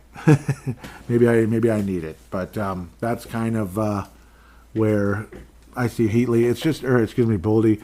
It's just a random comparison, like point production. Is where I'm really looking forward to, or which is I'm really mentioning here. It's more of a point production type of thing versus a actual like he's like Heatley. So that's kind of where I'm leaning towards. I'm not trying to make blanket statements here. So I'm just trying to sound smart. That's all. Yeah, sure. I'm so smart. Can't you tell? I think I've babbled enough, though. I think you get the idea. It's a franchise that has a chance to be something if this guy and this guy and this guy are as advertised or better. People like Ogren, people like Danila Yurov, who, again, I'm cautiously optimistic that he'll be in the NHL very soon and he will translate. I think the talent's absolutely there with Danila Yurov. I don't think there's any question about that. But again, still cautiously optimistic because you don't truly know until he's wearing, whatever colors the Wild are going to wear in the next couple of years. Will it be North Star colors, which was refuted by Michael Russo and the Minnesota Wild from the Minnesota Wild? Or will it be the Christmas colors? Will we remain the Christmas colors and go old school with that the next few years or with that 25th anniversary? So we'll see what happens here with that the next year, actually, when it comes to 25th. That's right around the corner.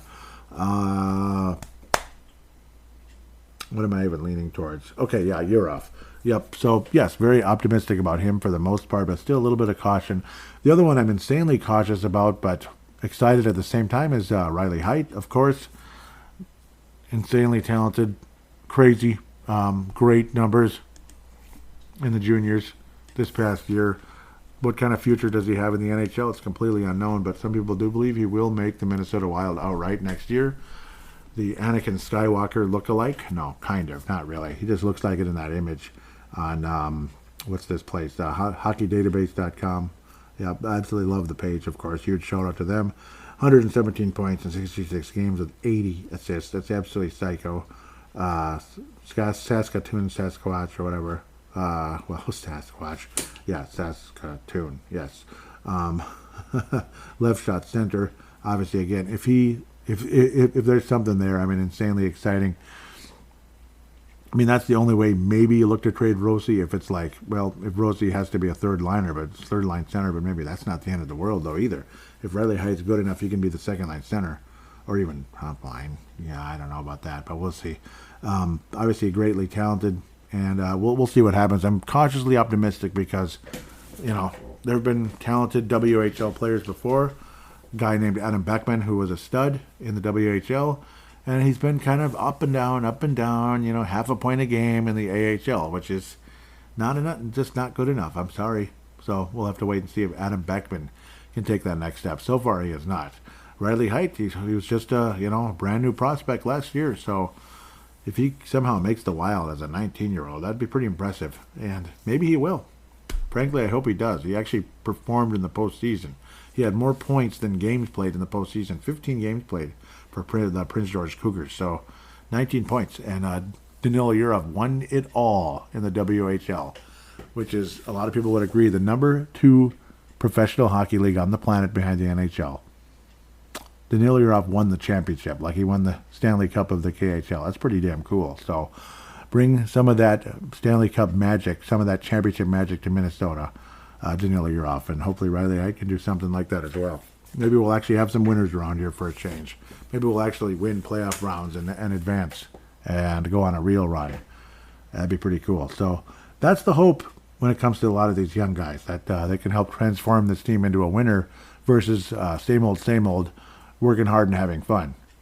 Bleep that. We're here about bleeping winning. We're about bleeping winning. And let's be about bleeping winning rather than working hard and having fun, because I think that's what Bill Guerin has turned it into, working hard and having fun more than about bleeping winning. It's just ironic how that all turned out, isn't it? With that said, thank you. This is a fun segment. Really enjoyed that. I was looking forward to this one in a big way. Optimistic about the young guys, annoyed with some of the contracts of the veterans, and I think you get the point. I think I've belabored it enough, and that's just kind of how it is. That's where State of the Wild is, though. That's why it's a longer episode. It's a lot to talk about.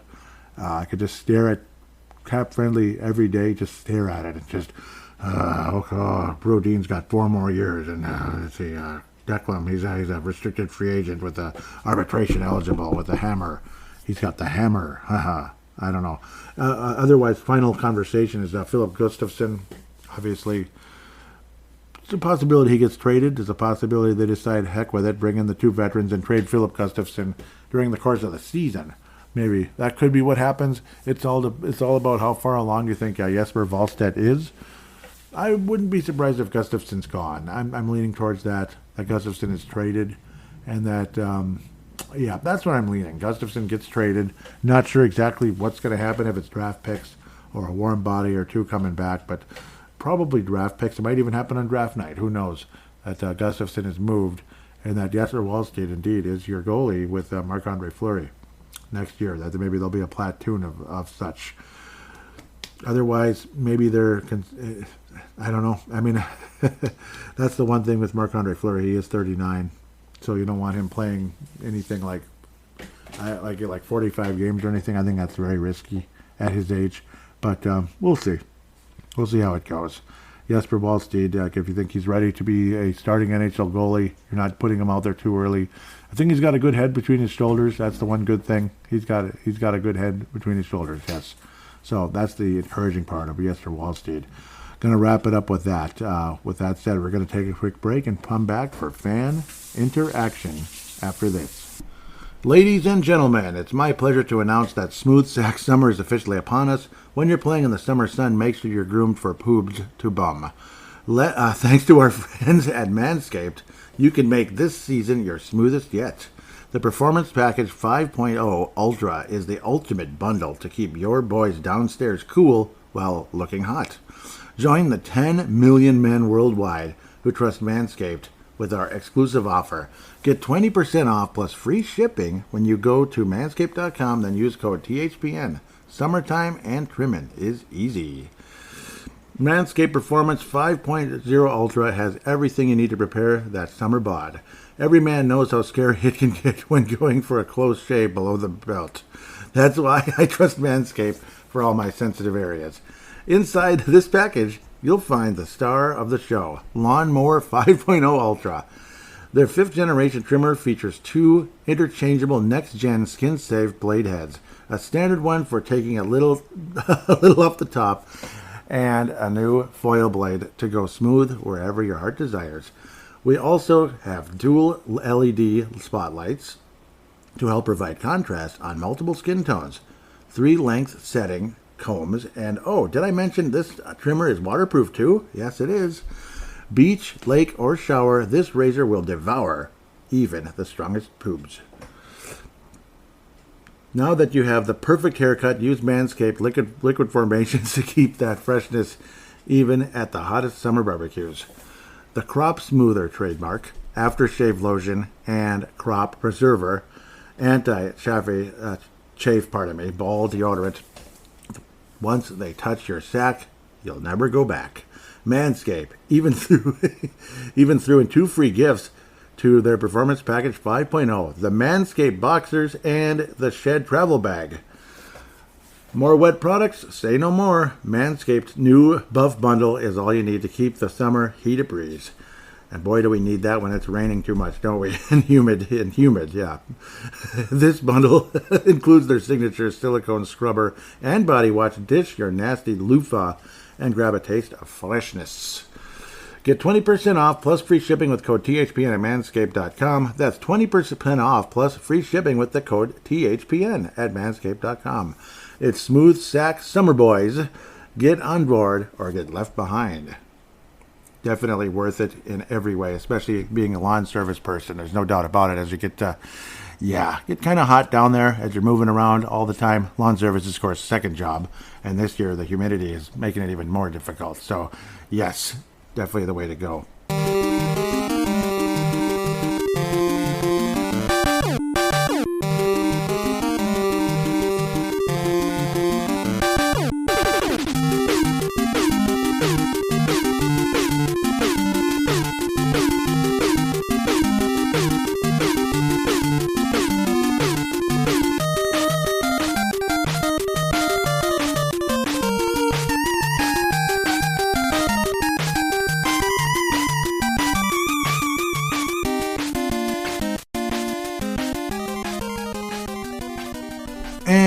And we are back here on Brave the Wild, segment number 3, fan interaction segment. Again, a bit of a long show, but it usually is. It's State of the Wild 2024, and some catching up to do because I haven't recorded since, May the 2nd. I didn't really, I had a hell of a time keeping up. That's why I've not been really around much. I'm just having a hard time, obviously, the rain and such. So, the rain and the other job, the main job and all that. So, been busy, been locked down and all of that. And obviously was keeping up with the Timberwolves playoff run as well. So that's another huge part of it.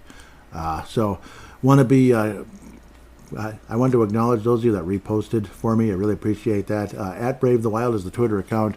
And those of you that repost, I can't thank you enough, honest to God. Like when I put out a show, Morty, at North Star Fan, Derek Belska, at Crease and Assist, Jay Bushy, at Jay Bushy, like just the letter J, Bushy, 19, and Tom Hayen at THOEN 88. Thank you all four of you so much for retweeting the most recent show. And of course, Derek Felska, the host of Crease and Assist, and they do an amazing job there. Derek, Teresa, and Kalisha. Teresa and Kalisha. It rolls right off your tongue, right? But no, great job there, obviously. Yeah. Again, apologize I haven't been very interactive. It is kind of what it is. And I don't know. I know I whine about my work schedule all the time, but maybe I don't mean to whine. I just hope it doesn't come off that way. Apologize if it does. What was I saying? Faber for Calder, and yeah, the update is he finished second, which sucks. So, of course, they gave it to frickin' Connor frickin' Bedard. Like, he's going to get enough notoriety for the next X amount of years. Faber was the better rookie. I think most of you agree, and it sucks, but I guess that's how they're going to go about it, I guess, which is lame. But, yeah.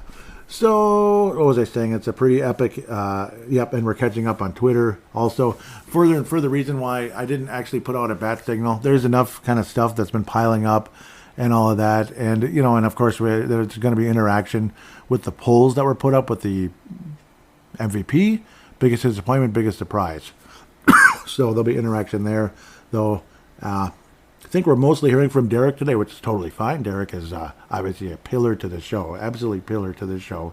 So if it's mostly Derek, it's mostly Derek, and that's totally fine. And I really appreciate Derek in every form possible. I was saying pretty epic Elite 8 we have here in the Stanley Cup playoffs. There's a real possibility that Colorado can win another Stanley Cup. I'm really hoping that doesn't happen. Somebody was a smartass on the Facebook page. I'm going to go there real quick because it kind of annoyed me a little bit. It's like, really? Facebook.com/bravethewild.minnesota. I don't get a whole lot of interaction on the Facebook, but sometimes. Just in case you're listening, Nicholas Dusk, where I said the same thing, like, I hope it's not Colorado. And he's like, or Dallas, or Vancouver, or Edmonton, or Florida, or Boston, or New York, or Carolina. Just saying, thanks. Thanks for that anecdote. It's just, kind of a smart ass. Really, man. I don't like that kind of response. I'm sorry. It's like, okay, I guess I'm just the biggest dummy ever. Thank you. Anyhow, responses on Twitter. Hopefully it's a little nicer than that. It's just, I don't know why, but that bugged me a little bit. It's like, really? Like, seriously? Was my reply that dumb? Anyhow, or was my post that dumb? Stephen Miller, many great games to watch. See, that's all you needed to say, whoever, Nicholas. Derek Velska says, even though I have picked Carolina in my bracket challenge, I don't really care who wins the Stanley Cup.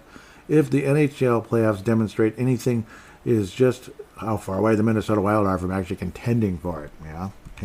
Yep. And yep, hashtag BDW, man, those of you that do that, really thank you very much. It keeps things organized. What is this?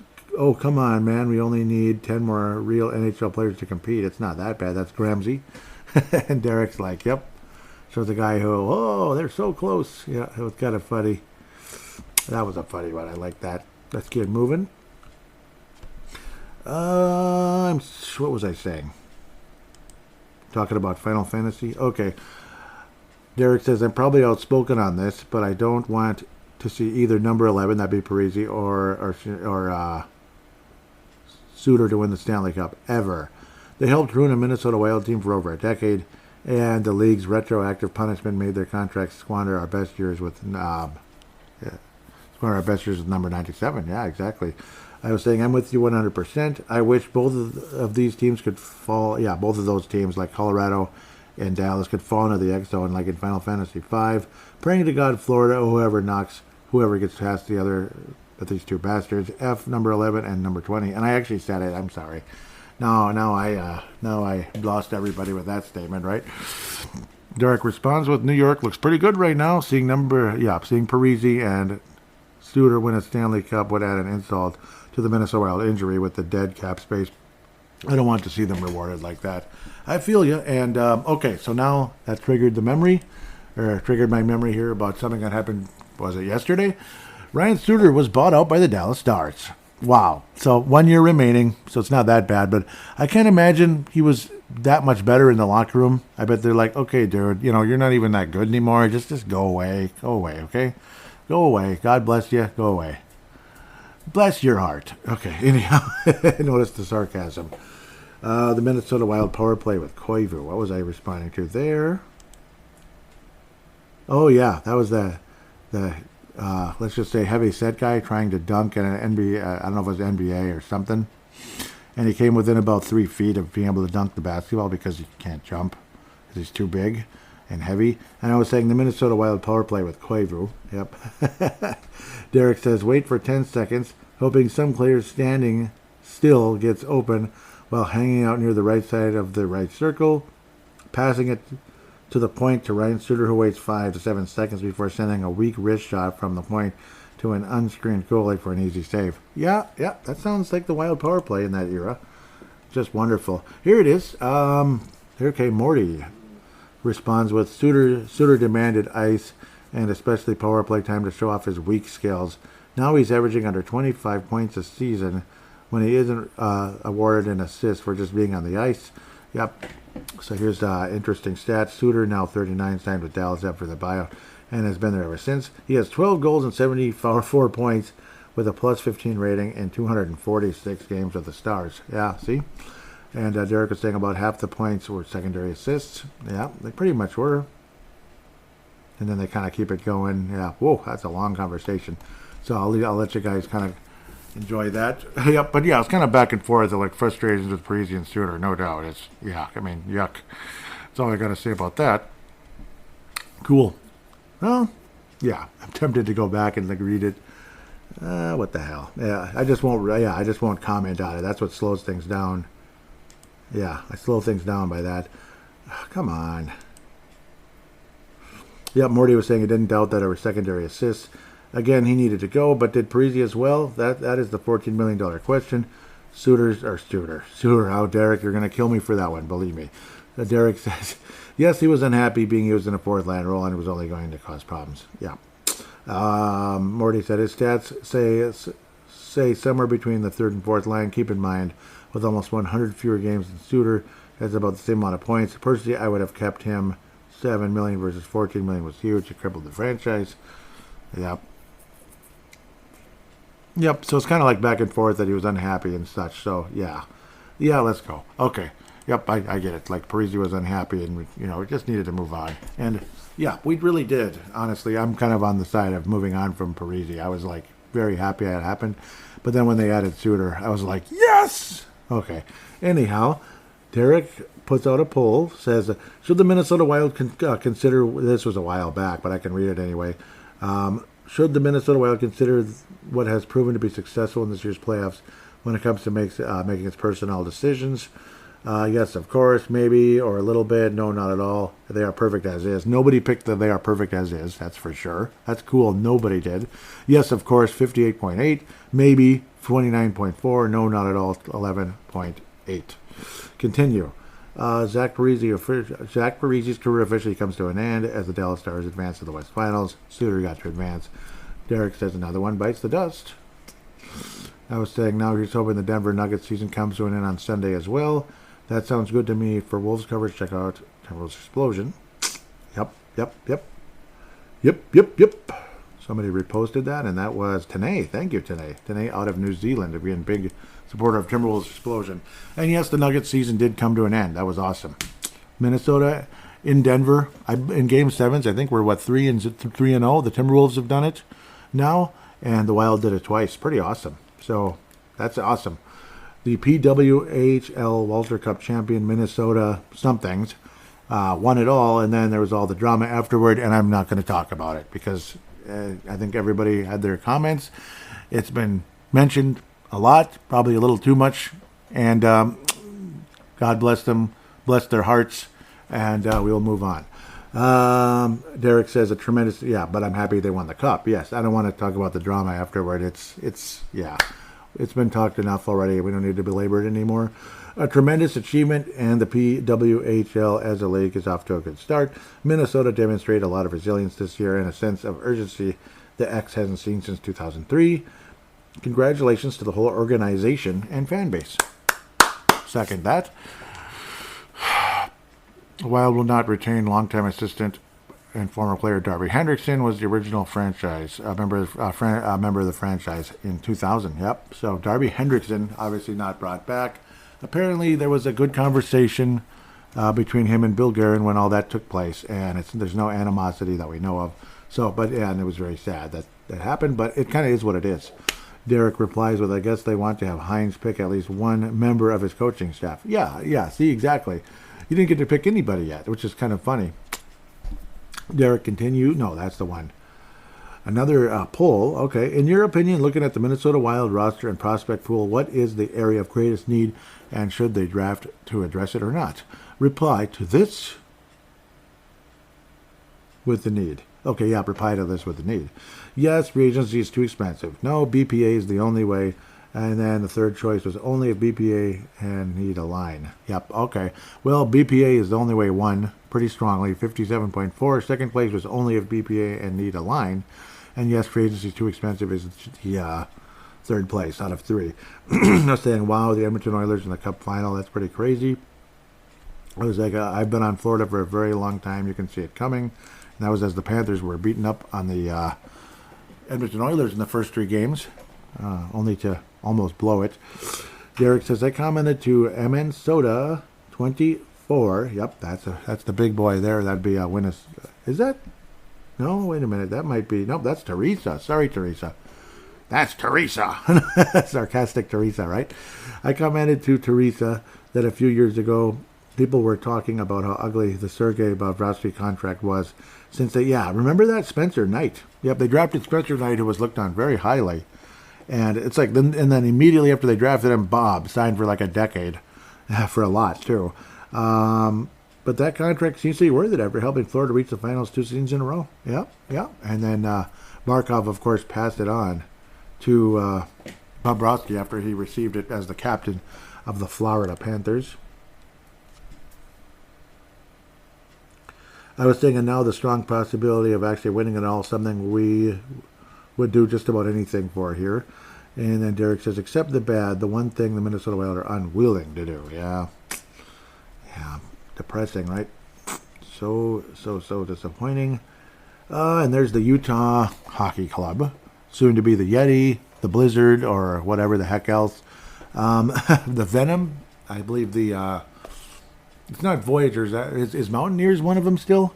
I believe so. I think the Hive stuff is gone. I know one of the YouTube people that talks about logos and such was saying that the best choice is either the Hive or the Buzz because they're really well known for like honeybees and such. Kind of cool, but you already got the Charlotte Hornets. I don't know. It's not as unique as it seems. So,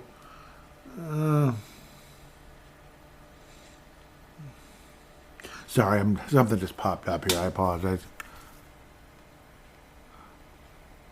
I can't read. Sorry. This just popped up on me. I apologize. It's like something I had to respond to. I apologize. Not hockey related, though, unfortunately. But the Utah Hockey Club, the color scheme is... I like the color scheme. I like that kind of sky blue, the black. Black has been done. I'm sick of black. Everything, like the San Antonio Spurs and such. The Spurs, the Raiders, the NFL, teams like that. The Stars, I guess. Yeah, they weren't supposed to have it, but, Norm Green and everything, Yeah, well, and the Blackhawks, well, it's in their name, I guess. But it's nothing to do with it, though. It's the actual name of a, tribe. Or no, chief. It was a chief. Excuse me, I'm an idiot, complete idiot. It's the black thing has been done, but I guess they pull it off pretty well. It's actually not too bad. At first, it looked like they were going to just have black jerseys that had the NHL logo. That was the initial plan, and they're like, okay, let's bring out this generic Utah Hockey Club look for now, and go from there. So, okay, I mean, it's okay. And if they settle in on Utah Hockey Club, though, guys, what are you doing? Otherwise, I think they can make a killing this way. They can actually make money because, well, people want to wear their jerseys and their hats. You know, I'm a Utah Hockey Club fan. Go Hockey Club. Hockey Club. Okay, sorry. Let's go Hockey Club. No, let's go Utah. That's probably what they'll really say. Let's go Hockey Club. Yeah. But no, I like the color scheme. Could it be the Yeti, the Blizzard? It's funny because the Blizzard was going to be one of ours. There's well, no, I guess it was a candidate that went away. Because I remember Blizzard, it ended up being Freeze, actually. That ended up being one of our final candidates. Blizzard was on the list. I remember that in the Star Tribune real early. It was a Star Tribune, like, just throw out names. And Blizzard actually got the most names just from random callers. Because back then in polls, you just kind of call in and talk in a voicemail real quick. And, yeah, what happened was, yeah, it was Blizzard. But for Minnesota, what was it? The Northern Lights, the Wild, of course, the Freeze. That's 3. The Voyagers, which would have been probably pretty good. That's 4. The Blue Ox. And why am I forgetting the last one? Because my brain's farting on me now. Blue Ox, which some people would have liked and some people wouldn't have. It sounds like an AHL team or an IHL team. The Wild, the Freeze, the Northern Lights, the Blue Ox, the Voyagers, and the White Bears. That's the last one. The White Bears, which, yeah, okay, it's okay. Anyhow, see, this look kind of looks like the White Bears, doesn't it? Utah, yeah, like White Bears, the Grizzlies. And I remember the Utah Grizzlies was a cool name, too. They were an IHL team, and they were really good, and they left right away. Yep, Derek says, the color scheme indicates that Blizzard, Yeti, or Mammoth, that's the other one for Utah, Mammoth would be your likely choices. That's a cool one. I think I like Mammoth now more than before. I think I like that. That they're likely choices. I don't see why it's too soon to have a logo. So yeah, I agree with that. I think they're just trying to make money. You know what I mean? Kind of like when the Wild first, you know, when they just came out with Minnesota Wild with its squiggly logo. You know, that first came out with that wild, rough-looking logo, jagged look. They're just trying to capitalize. Like, okay, here's the name. We don't have a logo yet, but here's the damn name. Leave us alone. But then again, at the same time, the Wild actually had time. Like, they weren't going to play with just the word Wild. Necessarily. That wouldn't have looked too bad, though. It's just not that exciting, you know, until they brought out the Wild logo, which was actually, in my opinion, one of the more creative logos out there. And it's not because I'm a homer. It's a creative logo. Is it the best logo in the NHL history? No. But is it pretty creative? Yeah. Blizzard, I think, would be lame for the most part. It's if you don't like the name Wild, I don't think you're going to like Blizzard. Yeti is, you know, it's outside the box. Mammoth is outside the box. So I support those two much more. Anyhow, back to Derek. I still don't see why it's too soon to have a logo. Yeah, I mean, because, well, yeah, like when Atlanta moved to Winnipeg, they didn't have any more time than Utah did, but they had a new name and logo ready by the 2011 draft. I agree, which, you know, would be today. Again, apologize for the late release of this show. Usually I like to have Brave State of the Wild out at least a few days before the draft, but today it ended up being draft day because, like I said before, I'm behind. Yeah, I'm behind in everything, including podcasts like this one.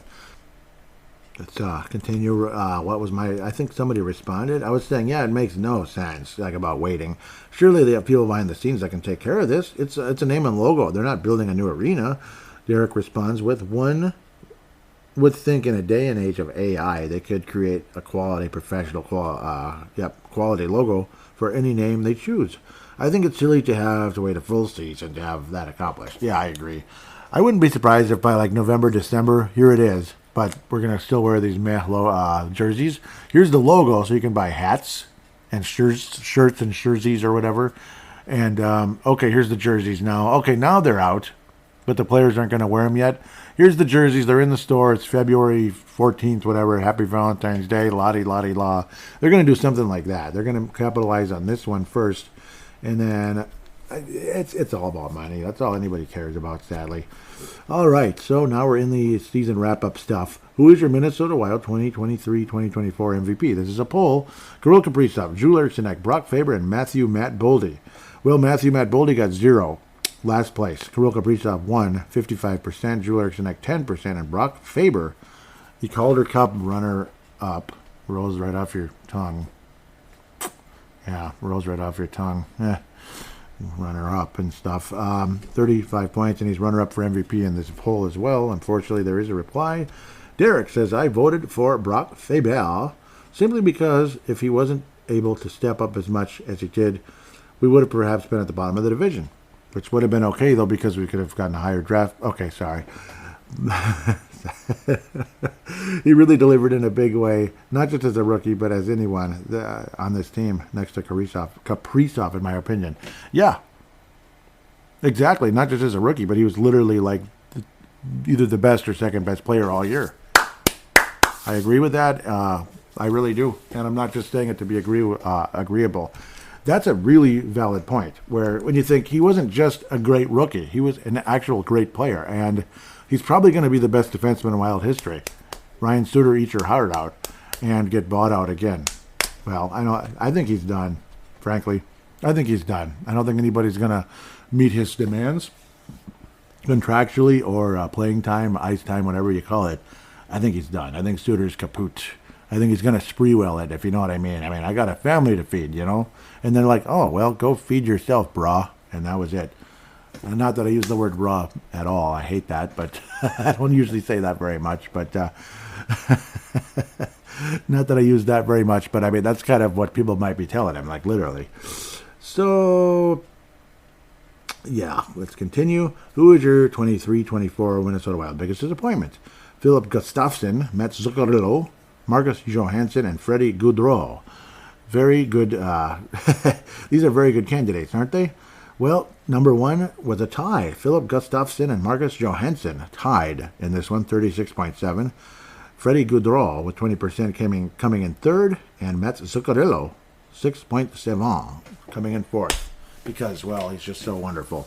Anyhow, a couple of responses. Derek Felska says, Marcus Johansson just because he just never seemed to have the urgency when the team so desperately needed him to do so. Yep. And vote harder, it will work this time. Interesting name there. Difficult to pick just one. Yeah, it is. Vote harder, no more party. Interesting. Okay, I get it. He's probably like non-political. Like, yeah, just stop wasting your energy. The Minnesota Wild traded Adam Beckman to the New Jersey Devils organization for Graham Clark, who is a better AHL player. He's a better scorer in the AHL. He's had more success in the AHL. We'll see what Beckman translates, but it seemed like he just couldn't get over the hump, and that's kind of the root of this trade. We'll see. They're from the exact same draft. They're actually not far apart. I believe they're both third-round picks, right? New Jersey Devils. Graham, it's a very different spelled version of it. Clark, also a forward. They're both wingers. Winger for winger, same draft, same age, but Beckman, it was like, okay, he's just not getting over the hump. I think we're ready to make a move here. So I feel that, kind of like the Timberwolves trading away, what was that guy? Wendell Moore Jr. He just, it was just not going to happen, Traded him away on draft night for, well, the Timberwolves traded down in the second round and threw in Wendell Clark in the trade, which is like, kind of like, yeah, we just want to make a salary dump with, even though it's just a couple million. In basketball, $2.5 million is like literally nothing. In the NHL, it's it's like decent. It's like a halfway decent defenseman or something. Derek was saying it's a change of scenery trade. Yep. The Minnesota Wild didn't feel he fit, so they trade him for another player needing his own change of scenery. Clark is being brought in to be an offensive leader in Iowa. Exactly.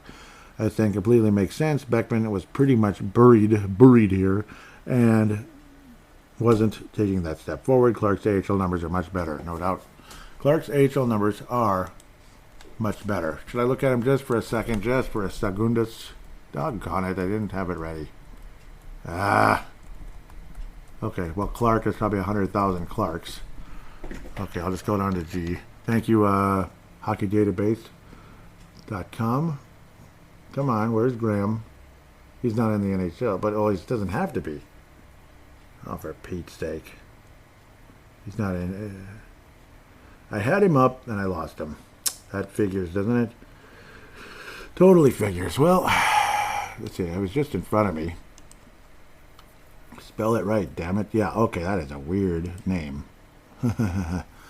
Okay. Oh, man, that's a weird name. Okay, well, obviously, again, he was more prolific in the American Hockey League. Yeah, like Adam Beckman, it felt like he was just kind of a half a point a game guy. You know, there it is. It's going to come up right away now. Good. Yeah, he was just a half a point a game guy in Minnesota, in Iowa. And if you can't get more than half a point in the AHL, what are you going to do in the NHL? You know, like, I don't know, like 1 point every 7 games if you're lucky. Yay. The Utica Comets, cool name. That's where he was, the Utica Comets. 49 points in 67 games, 25 goals, 24 assists. Year before, that was this past year, but yeah. 3 games with the Devils, nothing.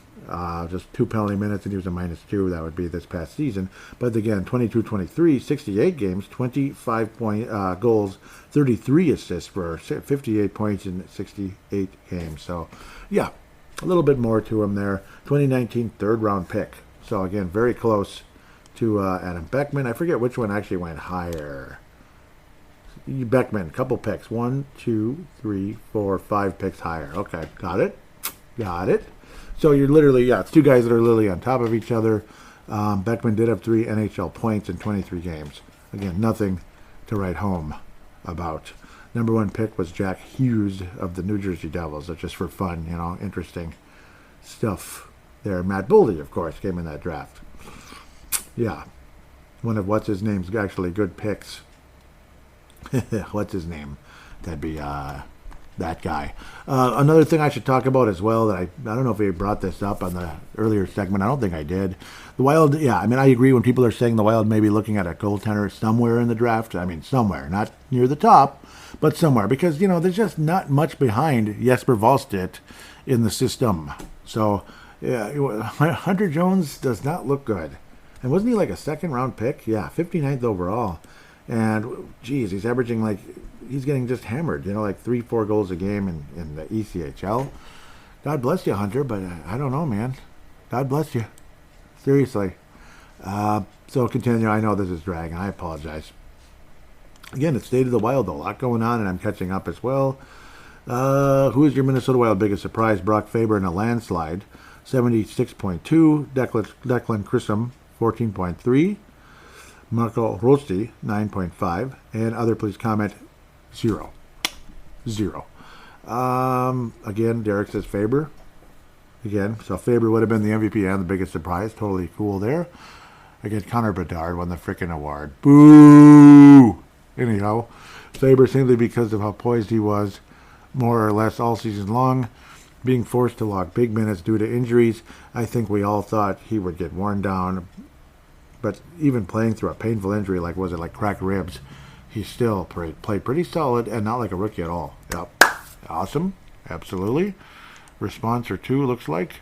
I was saying with you all the way, massive surprise from a solid defenseman to maybe a franchise defenseman. Von Lundstad, that's a cool name.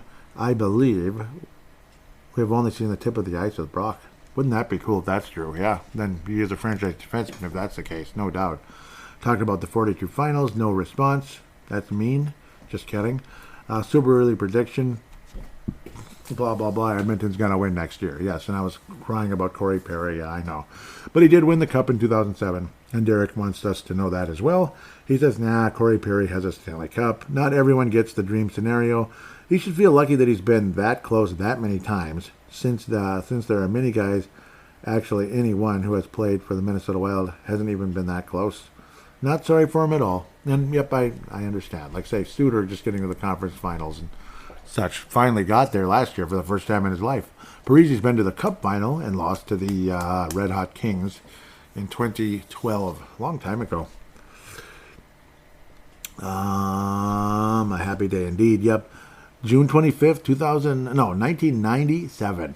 I still remember the Star Tribune. And St. Paul scores. That was wonderful, wasn't it? I think that might have been the 26th, because 25th was when it actually happened.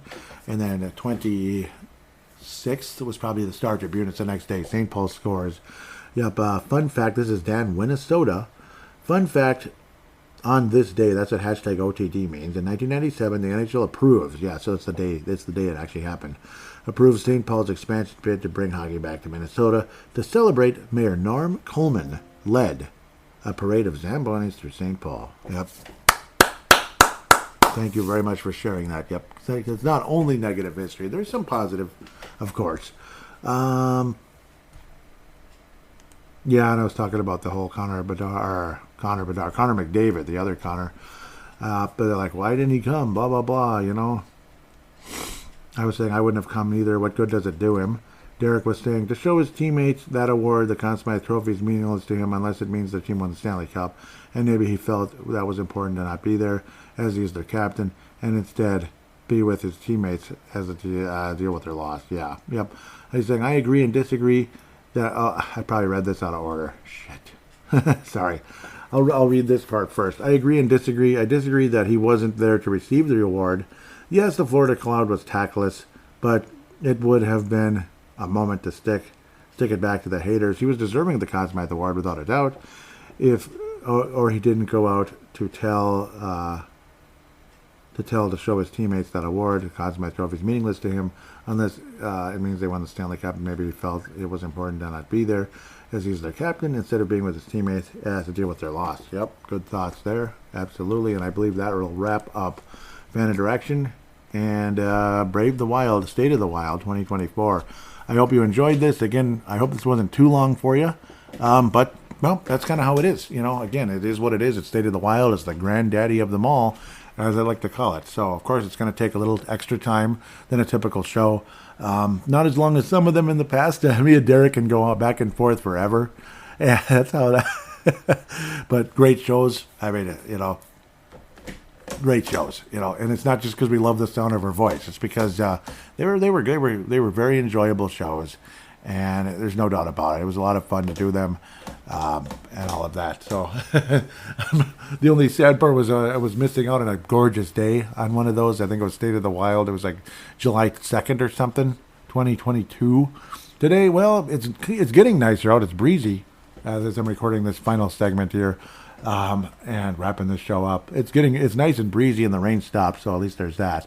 Again, apologize for the very late release of this episode, but there's a reason. I'm getting behind, and now I have to go to work and all that, so I can't get out of work. That's why I won't be available and all that, so I apologize for all of that.